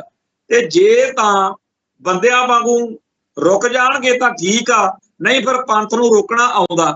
ਫਿਲਮਾਂ ਯਾਰ ਬਣਾਉਂਦੇ ਹੁੰਦੇ ਹੋ ਨਾ, ਤੇ ਫਿਰ ਜਦੋਂ ਨਹੀਂ ਰੁਕਦੇ ਫਿਰ ਭਾਈ ਕਿਸੇ ਨਾ ਕਿਸੇ ਨੂੰ ਜਿਹੜਾ ਹੈਗਾ ਆਪਦੇ ਸਿਰ ਤੇ ਖੱਪਣ ਬੰਨ ਕੇ ਕੁਝ ਕਰਨਾ ਪੈਂਦਾ। ਮੈਨੂੰ ਯਾਦ ਹੈ 2005 ਦੇ ਵਿੱਚ ਪੰਥ ਪੂਰਾ ਪਿੱਟ ਕੇ ਮਰ ਗਿਆ ਜਦੋਂ ਜੋ ਬੋਲੇ ਸੋ ਨਿਹਾਲ ਫਿਲਮ ਦਾ ਰੌਲਾ ਸੀ ਵੀ ਨਾ ਇਹਦੇ 'ਚ ਸਾਡੇ ਧਰਮ ਦੇ ਸਾਡੇ ਹਿਸਾਬ ਨਾਲ ਠੀਕ ਗੱਲਾਂ ਨਹੀਂ ਹੈਗੀ। ਹਟਦੇ ਆ ਇਹ। ਅਖੀਰ ਉਹਦੇ ਵਿਰੋਧ ਵਿੱਚ ਥਾਂ ਥਾਂ ਦੇ ਉੱਤੇ ਕਾਫੀ ਗਰਮਾ ਗਰਮੀ ਹੋਈ। ਲੁਧਿਆਣੇ ਵੀ ਲਾਠੀ ਚਾਰਜ ਹੋਇਆ। ਸ਼ਿੰਗਾਰ ਸਿਨੇਮਾ ਦੇ ਸਾਹਮਣੇ ਸਿੱਖਾਂ ਦੇ ਉੱਤੇ ਬੇਰਹਿਮੀ ਨਾਲ ਬੇਕਿਰਕੀ ਨਾਲ ਜ਼ੁਲਮ ਹੋਇਆ। ਜਲੰਧਰ ਵੀ ਇਸੇ ਤਰੀਕੇ ਦਾ ਭਾਣਾ ਵਾਪਰਿਆ। ਅੰਮ੍ਰਿਤਸਰ ਦੇ ਵਿੱਚ ਇੱਥੇ ਰਿਆਲਟੋ ਦੇ ਵਿੱਚ ਸਿਨੇਮੇ ਦੇ ਵਿੱਚ ਸਿੱਖਾਂ ਨਾਲ ਬਦਸਲੂਕੀ ਹੋਈ। ਤੇ ਇਹ ਸਾਰੇ ਕਾਸੇ ਦਾ ਹਿਸਾਬ ਕਿਤਾਬ ਇਹ ਸੀ ਵੀ ਸਾਰਾ ਮੁਲਕ ਕਹਿੰਦਾ ਸੀ ਫਿਲਮ ਤਾਂ ਲੱਗੂਗੀ। ਲਾ ਲਈ, ਭਾਵੇਂ ਇਕੱਠ ਘੱਟ ਸੀ, ਭਾਵੇਂ ਲੋਕ ਡਰਦੇ ਘੱਟ ਜਾਂਦੇ ਸੀ, ਪਰ ਫਿਲਮ ਲਵਾ ਕੇ ਸਿੱਖਾਂ ਨੂੰ ਜਲੀਲ ਕੀਤਾ ਜਾ ਰਿਹਾ ਸੀ। ਇਸੇ ਚੱਕਰ ਦੇ ਵਿੱਚ ਫਿਰ ਜਦੋਂ ਨਾ ਰਹਿ ਹੋਇਆ ਤੇ ਉਦੋਂ ਭਾਈ ਜਗਤਾਰ ਸਿੰਘ ਹਵਾਰੇ ਹੁਣਾਂ ਵਾਲਾ ਬ੍ਰਿਗੇਡ ਸਰਗਰਮ ਸੀ। ਤੇ ਅਖੀਰ ਇੱਕ ਦਿਨ 23 ਮਈ 2005 ਨੂੰ ਪੈ ਗਿਆ ਰੌਲਾ ਹੱਥ ਨੇ ਜੇ ਇਸ ਟਾਈਮ ਨੂੰ ਬਈ ਦਿੱਲੀ ਦੇ ਲਿਬਰਟੀ ਤੇ ਸਤਿਅਮ ਥੀਏਟਰ 'ਚ ਬਲਾਸਟ ਹੋ। ਪੱਤਰਕਾਰ ਅੰਮ੍ਰਿਤਸਰ ਦੇ ਭੱਜੇ ਇੱਥੇ ਆਏ। ਦਲ ਖਾਲਸਾ ਦੀ ਲੀਡਰਸ਼ਿਪ ਇਹਨਾਂ ਨੂੰ ਪੁੱਛਣ ਲੱਗ ਪਏ, ਅਖੇ ਜੀ ਹੁਣ ਨਾਲ ਦੀ ਨਾਲ ਬਲਾਸਟ ਦੀ ਖਬਰ ਤੇ ਆ ਰਹੀ ਆ ਖਬਰ ਕਿ ਭਾਰਤ ਸਰਕਾਰ ਨੇ ਫੈਸਲਾ ਲੈ ਲਿਆ ਕਿ ਅਸੀਂ ਇਸ ਫਿਲਮ ਦੀ ਸਕਰੀਨਿੰਗ ਆ ਜਿਹੜੀ ਸਿਨੇਮਾ 'ਚ ਬੰਦ ਕਰ ਦੇ। ਤੇ ਅਸੀਂ ਕਹਿਤਾ ਉਦੋਂ ਕਿ ਭਾਈ ਹੁਣ ਵੀ ਤਾਂ ਫਿਲਮ ਰੋਕੀ ਹੋਈ ਆ, ਤੁਸੀਂ ਤਾਂ ਰੋਕਦੇ ਨਹੀਂ ਸੀ, ਹੁਣ ਵੀ ਤਾਂ ਰੋਕੀ ਆ। ਇੰਨੀ ਗੱਲ ਤੇ ਇਹ ਸਾਡੇ ਮਗਰ ਪੈ ਗਏ। ਅਖੀਰ ਮੈਨੂੰ, ਕੰਵਰਪਾਲ ਸਿੰਘ ਨੂੰ ਤੇ 4 ਸਾਡੇ ਹੋਰ ਸਿੰਘਾਂ ਨੂੰ ਫੜ ਕੇ ਇੱਥੇ ਮਾਲ ਮੰਡੀ ਰੱਖਿਆ। 1 ਹਫ਼ਤਾ ਰਿਮਾਂਡ ਦੇ ਉੱਤੇ। ਤੇ ਜਿਹੜੇ ਉੱਥੇ ਪੁਲਿਸ ਮੁਲਾਜ਼ਮ ਸੀ, ਅਫਸਰ ਸੀ, ਉਹ ਵੀ ਕਹਿਣ ਕਿ ਅਸੀਂ ਦੱਸੋ ਹੁਣ ਇਹ 'ਚ ਕੀ ਕਰੀਏ, ਨਾ ਤਾਂ ਤੁਹਾਡਾ ਬੰਬ ਧਮਾਕਿਆ ਨਾ ਕੋਈ ਮਤਲਬ ਆ, ਨਾ ਤੁਸੀਂ ਇਸ ਤਰ੍ਹਾਂ ਦੀ ਘਟਨਾ 'ਚੋਂ, ਪਰ ਸਾਡਾ 3 ਕੁ ਮਹੀਨੇ ਜੇਲ੍ਹ ਯਾਤਰਾ ਕਰਵਾਈ ਸਿਰਫ ਇਸ ਗੱਲ ਲਈ ਕਿ ਅਸੀਂ ਜੋ ਬੋਲੇ ਸੋ ਨਿਹਾਲ ਫਿਲਮ ਦਾ ਵਿਰੋਧ ਕਰਦੇ ਸੀ। ਤੇ ਉਹ ਫਿਲਮ ਉੱਥੇ ਫਿਰ ਇੰਨੇ ਬੰਦੇ ਮਰਵਾ ਕੇ ਬੰਬ ਧਮਾਕੇ ਹੋਣ ਤੋਂ ਬਾਅਦ ਜੇ ਬੰਦ ਕਰਵਾਈ ਹੈ ਫਿਰ ਵੀ ਤਾਂ ਕਰਵਾਈ ਹੋਈ ਹੈ। ਇਸੇ ਤਰੀਕੇ ਨਾਲ ਨਾਨਕ ਸ਼ਾਹ ਫਕੀਰ ਤੇ ਹੋਰ ਫਿਲਮਾਂ ਦਾ ਇਸੇ ਤਰੀਕੇ ਨਾਲ ਕਦੇ ਕੋਈ ਕਿਤਾਬ ਕਦੇ ਕੋਈ ਹੋਰ ਸਿਆਪਾ ਛੇੜ ਕੇ ਸਿੱਖਾਂ ਨੂੰ ਲਾਂਬੂ ਲਾਉਂਦੇ ਆ। ਪਹਿਲਾਂ ਇੱਥੇ 4-5 ਸਾਲ ਲਗਾਤਾਰ ਕੁਝ ਬਾਹਮਣ ਜੇ ਖੜੇ ਕਰ ਲਏ ਲਾਲੇ ਜੇ, ਉਹ ਨਿੱਤ ਸਿੱਖਾਂ ਦੇ ਜਜ਼ਬਾਤਾਂ ਨੂੰ ਲਾਂਬੂ ਲਾਉਂਦੇ ਹੁੰਦੇ ਸੀ। ਅਖੀਰ ਜਦੋਂ ਸੂਰੀ ਠੋਕਤਾ ਫੇਰ ਸਾਰੇ ਚੁੱਪ ਹੋ ਗਏ। ਤੁਸੀਂ ਸੁਣਿਆ ਪਿਛਲੇ ਸਾਲ ਤੋਂ ਬਾਅਦ ਜਦੋਂ ਸੂਰੀ ਵਰਗੜਿਆ ਸਾਰਿਆਂ ਨੂੰ ਬਿਠਾ ਕੇ ਅਫਸਰਾਂ ਨੇ ਕਹਿਤਾ ਕਿ ਹੁਣ ਅਗਲਿਆਂ ਨੇ ਜਿੰਨਾ ਕੁ ਤੁਹਾਡਾ ਝੱਲਣਾ ਸੀ ਝੱਲ ਲਿਆ, ਹੁਣ ਘਰਾਂ 'ਚੋਂ ਧੂ ਕੇ ਠੋਕਣਗੇ। ਤੇ ਜੇ ਇਹਨਾਂ ਦੇ 5 ਜਾਣੇ ਵੀ ਨਿਕਲ ਆਏ ਨਾ, ਤੁਹਾਡਾ 50-60 ਦਾ ਕੀਰਤਨ ਸੋਲਾ ਪੜ੍ਹ ਦੇਣਗੇ। ਇਹ ਫੇਰ ਉਦੋਂ ਬਾਅਦ ਹੁਣ ਛਾਈ ਮਾਈ ਹੋਏ ਪਏ ਨੇ। ਉਹ ਜਿਹੜਾ ਹੈਗਾ ਉੱਥੇ ਵਾਲਾ ਮਹਾਲੀ ਵਾਲਾ ਜਿਹਨੇ ਥੱਪੜ ਖਾਧਾ ਸੀਗਾ ਹਵਾਰੇ ਤੋਂ, ਜਥੇਦਾਰ ਸਾਹਿਬ ਤੋਂ, ਉਹਦੀ ਪਿੱਛੇ ਜੇ ਇੱਕ ਇੰਟਰਵਿਊ ਆਈ, ਉਹ ਬਾਹਲਾ ਹੀ ਬੀਬਾ ਜਿਹਾ ਬਣਿਆ ਫਿਰ। ਇਹ ਕਹਿੰਦਾ ਜੀ ਮੈਨੂੰ ਤਾਂ ਵਰਤ ਲਿਆ, ਮੈਨੂੰ ਤਾਂ ਅਕਲ ਘੱਟ ਸੀ, ਚਲੋ ਜੋ ਹੋ ਗਿਆ ਹੋ ਗਿਆ, ਅੱਜ ਤੋਂ ਬਾਅਦ ਨਹੀਂ ਆਪਾਂ ਕਿਸੇ ਰਾਹ 'ਚ ਪੈਂਦੇ। ਉਹ ਹੁਣ ਅਕਲ ਵੀ ਆ ਗਈ। ਅਸਲ ਵਿੱਚ ਅਕਲ ਕਿਹਨੇ ਲਿਆਂਦੀ ਆ? ਉਹ ਲਿਆਂਦੀ ਆ ਸੰਦੀਪ ਸਿੰਘ ਸਨੀ ਨੇ। ਉਹ ਜਦੋਂ ਉਹਨੇ ਠੋਕਿਆ ਬਾਕੀਆਂ ਨੂੰ ਪਛਾਣਨ ਹੋ ਗਿਆ। ਕਿਉਂਕਿ ਇਹ ਗੱਲਾਂ ਮੈਂ ਤਾਂ ਕਹਿ ਰਿਹਾ ਕਿ ਜਿਹੜੇ ਲੋਕ ਕਹਿੰਦੇ ਰਹਿੰਦੇ ਆ ਜੀ ਸਿੱਖਾਂ ਨੂੰ ਅਕਲ ਨਹੀਂ, ਐਵੇਂ ਜੀ ਮੁੰਡੇ ਹਥਿਆਰ ਚੱਕ ਕੇ ਤੁਰ ਪੈਂਦੇ ਆ ਜਦੋਂ ਕੋਈ ਰਾਹ ਹੀ ਨਹੀਂ ਛੱਡਣਾ। ਆ ਹੁਣ ਰਵਨੀਤ ਬਿੱਟੂ ਨੂੰ ਮੋਹਰਾ ਬਣਾ ਕੇ ਅਮਿਤ ਸ਼ਾਹ ਹੁਣੀ ਇੱਥੇ ਨਾਦਰ ਸ਼ਾਹ ਵਾਲਾ ਰੋਲ ਪਲੇ ਕਰਨ ਨੂੰ ਤਿਆਰ ਬੈਠੇ ਆ ਵੀ ਇਹਨੂੰ ਬਿਠਾਵਾਂਗੇ ਉੱਪਰ ਤੇ ਅਸੀਂ ਸਿੱਖੀ ਦਾ ਹਿੰਦੂਕਰਨ ਕਰਾਂਗੇ ਤੇ ਜਿਹੜਾ ਵੀ ਸਿੱਖ ਨੌਜਵਾਨ ਵਿਰੋਧ ਕਰੂਗਾ ਉਹਨੂੰ ਪਾਕਿਸਤਾਨ ਦਾ ਏਜੰਟ ਕਹਿ ਕੇ, ਏਜੰਸੀਆਂ ਦਾ ਬੰਦਾ ਕਹਿ ਕੇ ਉਹਦੇ ਉੱਤੇ ਜ਼ੁਲਮ ਕਰਾਵਾਂਗੇ। ਤੇ ਜਦੋਂ ਭਾਈ ਇੱਕ ਬਿਲਕੁਲ ਪੀਸਫੁਲ ਤਰੀਕੇ ਨਾਲ ਗੱਲ ਨਹੀਂ ਕਰਨ ਦੇਣੀ, ਜਦੋਂ ਆਪਦੀ ਵਿਰੋਧ ਵੀ ਨਹੀਂ ਕਰਨ ਦਿਓਗੇ ਤੇ ਸਾਡੇ ਗੁਰਬਾਣੀ ਦਾ, ਸਾਡੇ ਧਰਮ ਦਾ ਬਾਹਮਣੀਕਰਨ ਕਰਨਾ ਚਾਹੋਗੇ, ਉਦੋਂ ਫਿਰ ਇਹੀ ਕੁਝ ਹੋਊਗਾ। ਅਖਾੜਕੂਬਾਦ ਦੇ ਦਿਨਾਂ ਦੇ ਵਿੱਚ ਦ੍ਰੇਸੀ ਗਰਾਊਂਡ 'ਚ ਤੇ ਮੋਗੇ ਕਿਲਿਆਂ ਵਾਲੀ ਕਈ ਥਾਵਾਂ ਦੇ ਉੱਤੇ RSS ਵਾਲਿਆਂ ਦਾ ਕੰਘਾ ਕੀਤਾ ਗਿਆ ਸੀ। ਜਦੋਂ ਲੱਗੀਆਂ ਢੇਰੀਆਂ ਉਦੋਂ ਕਈ ਪਿੱਟਦੇ ਫਿਰਨ, ਅਗੇ ਜੀ ਇਹ ਤਾਂ ਕੱਛੇ ਜਿਹੇ ਪਾ ਕੇ PDG ਕਰਦੇ ਹੁੰਦੇ ਆ, ਇਹਨਾਂ ਦਾ ਕੀ ਹੋ ਗਿਆ, ਇਹਨਾਂ ਨੂੰ ਕਾਹਤੋਂ? ਜਦੋਂ ਗੱਲ ਸਮਝ ਲੱਗੀ ਸਿੱਖ ਕਹਿੰਦੇ ਸਾਨੂੰ ਤਾਂ ਪਤਾ ਹੀ ਨਹੀਂ ਸੀ ਵੀ ਇੰਨੇ ਗੰਦੇ ਨੇ ਇਹ ਜਿਹੜੇ ਕਾਂਗਰਸ ਵਾਲੇ ਨੇ ਜਾਂ ਜਿਹੜੇ ਸਿੱਧਾ ਹਮਲਾ ਕਰਦੇ ਆ ਉਹਨਾਂ ਨਾਲੋਂ ਜ਼ਿਆਦਾ ਖਤਰਨਾਕ ਨੇ। ਤੇ ਸਾਡੇ ਪੰਜਾਬ ਦੇ ਸ਼ਹਿਰੀ ਸਿੱਖਾਂ ਨੂੰ ਰੁਲਦਾ ਸਿੰਘ ਵਰਗਿਆਂ ਨੂੰ, ਰਾਜਦੇਵ ਸਿੰਘ ਵਰਗਿਆਂ ਨੂੰ ਬੜਾ ਬਰਗਲਾ ਕੇ ਇਹਨਾਂ ਨੇ ਨਾਲ ਲਾਇਆ ਹੋਇਆ। ਬਾਅਦ ਚ ਮੁੱਕਰਦੇ ਜੇ ਫਿਰਦੇ ਹੁੰਦੇ ਨੇ, ਪਰ ਇਹ ਸਾਰੇ ਦੇ ਸਾਰੇ ਸਿੱਖ ਜਿਨ੍ਹਾਂ ਨੂੰ ਚੰਗੀ ਤਰ੍ਹਾਂ ਪਤਾ ਕਿ ਇਹ ਸਿੱਖੀ ਦਾ ਬਾਹਮਣੀਕਰਨ ਕਰਨ ਵਾਲਾ ਪ੍ਰੋਜੈਕਟ ਵਾ, ਪਰ ਇਹ ਲੋਕ ਹਟਦੇ ਨਹੀਂ, ਉਹਨਾਂ ਦੇ ਜਾਲ 'ਚ ਬਾਰ-ਬਾਰ ਫਸਦੇ ਆ ਜਾ ਕੇ। ਖੈਰ ਆ ਜਿਹੜਾ ਚੱਲ ਰਿਹਾ ਚੱਕਰ ਉਹਦੇ ਵਿੱਚ ਇੱਕ ਤਾਂ ਇਹ ਆ ਕਿ ਜਿਹੜਾ ਡੇਰਾ ਮੁਖੀ ਆ ਸਰਸੇ ਵਾਲਾ, ਉਹਦੇ ਬਰੀ ਹੋਣ ਦੇ ਬਾਰੇ ਕਈ ਚਰਚਾਵਾਂ ਚੱਲ ਪਈਆਂ ਨੇ। ਅੱਜ ਪੰਜਾਬੀ ਟ੍ਰਿਬਿਊਨ ਦੇ ਉੱਤੇ ਐਡੀਟੋਰੀਅਲ ਛਪਿਆ ਹੋਇਆ ਜਿਹਦੇ ਵਿੱਚ ਉਹਨਾਂ ਨੇ ਬਿਲਕੁਲ ਸਰਕਾਰੀ ਨਜ਼ਰੀਏ ਤੋਂ ਲਿਖਿਆ ਕਿ ਜੀ ਹੋਰ ਕੀ ਕਰਦੇ, ਹੁਣ ਉਹਨੂੰ ਛੱਡਣਾ ਪੈਣਾ ਸੀ। ਪਰ ਅਸੀਂ ਇਹ ਸਮਝਦੇ ਹਾਂ ਕਿ ਜਦੋਂ ਅਦਾਲਤ ਫੈਸਲਾ ਕਰ ਲਵੇ ਕਿ ਛੱਡਣਾ ਹੀ ਛੱਡਣਾ ਹੈ, ਉਦੋਂ ਫਿਰ ਉਹੀ ਗੱਲਾਂ ਕਰੀਆਂ ਅਦਾਲਤ ਫੜਦੀ ਆ ਜਿਹਦੇ ਨਾਲ ਬੰਦਾ ਛੱਡ ਦਿੱਤਾ ਜਾਵੇ, ਤੇ ਜਦੋਂ ਸਜ਼ਾ ਦੇਣੀ ਹੋਵੇ ਉਦੋਂ ਫਿਰ ਉਹੀ ਗੱਲਾਂ ਜ਼ਰੂਰ ਕਰ ਲੈਂਦੇ ਆ। ਕੁੱਲ ਮਿਲਾ ਕੇ ਇਹ ਹਕੂਮਤ ਦਾ ਫੈਸਲਾ ਆ, ਇਹਦੇ ਪੋਲੀਟੀਕਲ ਜਿਹੜੇ ਆ ਅਰਥ ਨੇ, ਤੇ ਨਾਲ ਦੀ ਨਾਲ ਇਹ ਵੀ ਆ ਕਿ ਜਿਹੜੇ ਜੱਜਾਂ ਨੇ ਇਹ ਫੈਸਲਾ ਕੀਤਾ ਉਹਨਾਂ ਨੂੰ ਇਹਦਾ ਰਿਵਾਰਡ, ਇਹਦਾ ਲਾਹਾ ਲਾਜ਼ਮੀ ਮਿਲੂਗਾ ਜਿਵੇਂ ਪਹਿਲਾਂ ਮਿਲਦਾ ਰਿਹਾ, ਕਿਉਂਕਿ ਇੱਥੇ ਦਾ ਰਿਵਾਜ ਆ ਇਹ। ਦੂਸਰਾ ਜਿਹੜਾ ਨੁਕਤਾ ਇਸ ਮੌਕੇ ਚਰਚਾ 'ਚ ਆਉਣਾ ਚਾਹੀਦਾ ਉਹ ਇਹ ਹੈ ਕਿ ਪੰਜਾਬ ਦੀ ਸਿਆਸਤ ਵਿੱਚ ਅੱਜ ਚੋਣ ਪ੍ਰਚਾਰ ਦਾ ਆਖਰੀ ਦਿਨ ਸੀ। ਥਾਂ ਥਾਂ ਦੇ ਉੱਤੇ ਪੂਰਾ ਜ਼ੋਰ ਲਾ ਦਿੱਤਾ ਗਿਆ। ਕੱਲ ਦਾ ਦਿਨ ਵਿਚਾਲੇ ਆ, ਪਰਸੋਂ ਨੂੰ ਵੋਟਾਂ ਪੈ ਜਾਣੀਆਂ ਤੇ 4 ਜੂਨ ਨੂੰ ਕੱਟਾ ਕੱਟੀ ਨਿਕਲ ਜਾਣਾ, ਰਿਜ਼ਲਟ ਆ ਜਾਣਾ ਸਭ ਦੇ ਸਾਹਮਣੇ। ਪਹਿਲੀ ਗੱਲ ਤਾਂ ਇਹ ਆ ਕਿ ਇਹਨਾਂ ਵੋਟਾਂ ਦੇ ਵਿੱਚ ਕੋਈ ਜਿੱਤੇ ਤੇ ਕੋਈ ਹਾਰੇ, ਸਿੱਖਾਂ ਦਾ ਕੁਛ ਨਹੀਂ ਇਹਦੇ 'ਚ ਫਾਇਦਾ ਹੋਣਾ, ਨੁਕਸਾਨ ਹੀ ਹੋਣਾ। ਦੂਸਰਾ ਇਹ ਹੈ ਕਿ ਸਾਰੇ ਸਿੱਖ ਚਾਹੁੰਦੇ ਆ ਕਿ ਅਮਰਤਪਾਲ ਸਿੰਘ ਖਡੂਰ ਸਾਹਿਬ ਤੋਂ ਜਿੱਤ ਜੇ, ਅਮਰਤਪਾਲ ਸਿੰਘ ਛਤੜਾ ਲੁਧਿਆਣੇ ਤੋਂ ਜਿੱਤ ਜੇ, ਸੰਗਰੂਰ ਤੋਂ ਸਿਮਰਨਜੀਤ ਸਿੰਘ ਮਾਨ ਜਿੱਤ ਜੇ, ਤੇ ਇੰਦਰਾ ਕਾਂਡ ਵਾਲੇ ਸਰਦਾਰ ਬੇਅੰਤ ਸਿੰਘ ਦਾ ਸ਼ਹੀਦ ਦਾ ਪੁੱਤਰ ਜਿਹੜਾ ਫਰੀਦਕੋਟ ਤੋਂ ਸਰਬਜੀਤ ਸਿੰਘ ਬਲੂਆ ਚੋਣ ਲੜ ਰਿਹਾ ਉਹ ਜਿੱਤ ਜੇ, ਤੇ ਕੁਝ ਹੋਰ ਨਹੀਂ। ਪਰ ਕਿਹਨੂੰ ਜਿੱਤ ਨਸੀਬ ਹੁੰਦੀ ਹੈ ਤੇ ਕਿਹਨੂੰ ਨਹੀਂ ਉਹ ਗੱਲ ਵੱਖਰੀ ਆ। ਪਰ ਚੰਗਾ ਹੁੰਦਾ ਜੇ ਇਹ ਸਿਆਸੀ ਭਲਵਾਨ ਆਪਸ ਵਿੱਚ ਹੀ ਕੋਈ ਰਲ ਮਿਲ ਕੇ ਸਾਂਝਾ ਖਾਤਾ ਬਣਾ ਲੈਂਦੇ। ਜੇ ਹੁਣ ਸਰਦਾਰ ਸਰਬਜੀਤ ਸਿੰਘ ਬਲੂਆ ਫਰੀਦਕੋਟ ਤੋਂ ਓਨੀਆਂ ਕੁ ਵੋਟਾਂ ਨਾਲ ਰਹਿ ਗਿਆ ਜਿੰਨੀਆਂ ਕੁ ਵੋਟਾਂ ਮਾਨ ਦਲ ਦਾ ਕੈਂਡੀਡੇਟ ਗਗੜਾ, ਸ਼ਾਇਦ ਬਲਦੇਵ ਸਿੰਘ ਗਗੜਾ ਉਹਦਾ, ਜੇ ਓਨੀਆਂ ਕੁ ਵੋਟਾਂ ਹੀ ਉਹ ਲੈ ਗਿਆ, ਇਹ ਸਦਾ ਲਈ ਪੰਗਾ ਪੈ ਜਾਊ। ਹੁਣ ਤਾਂ ਮਾਨ ਦਲ ਵਾਲਿਆਂ ਨੂੰ, ਮਾਨ ਸਾਹਿਬ ਨੂੰ ਇਹ ਗੱਲ ਸ਼ਾਇਦ ਚੰਗੀ ਨਾ ਲੱਗੇ, ਪਰ ਚਾਹੀਦਾ ਇਹੀ ਸੀ ਕਿ ਜਦੋਂ ਉਹ ਇੰਨੀ ਕੁ ਗੱਲ ਖਿੱਚ ਕੇ ਲੈ ਗਿਆ ਵਾ ਸਰਬਜੀਤ ਸਿੰਘ ਵੀ ਉਹਦੇ ਹੱਕ 'ਚ ਹਵਾ ਬਣ ਗਈ ਆ। ਜਿਹੜੀ ਇਸ ਵੇਲੇ ਦੀ ਨੌਜਵਾਨੀ ਆ 15 ਤੋਂ ਲੈ ਕੇ 40 ਸਾਲ ਦੇ ਵਿਚਾਲੇ ਸਾਰੀ ਇਸ ਵੇਲੇ ਸਿੱਖ ਨੌਜਵਾਨੀ ਪੂਰਾ ਗਰਮਾ ਗਰਮੀ ਨਾਲ ਮੈਦਾਨ ਵਿੱਚ ਆਈ ਹੋਈ ਆ।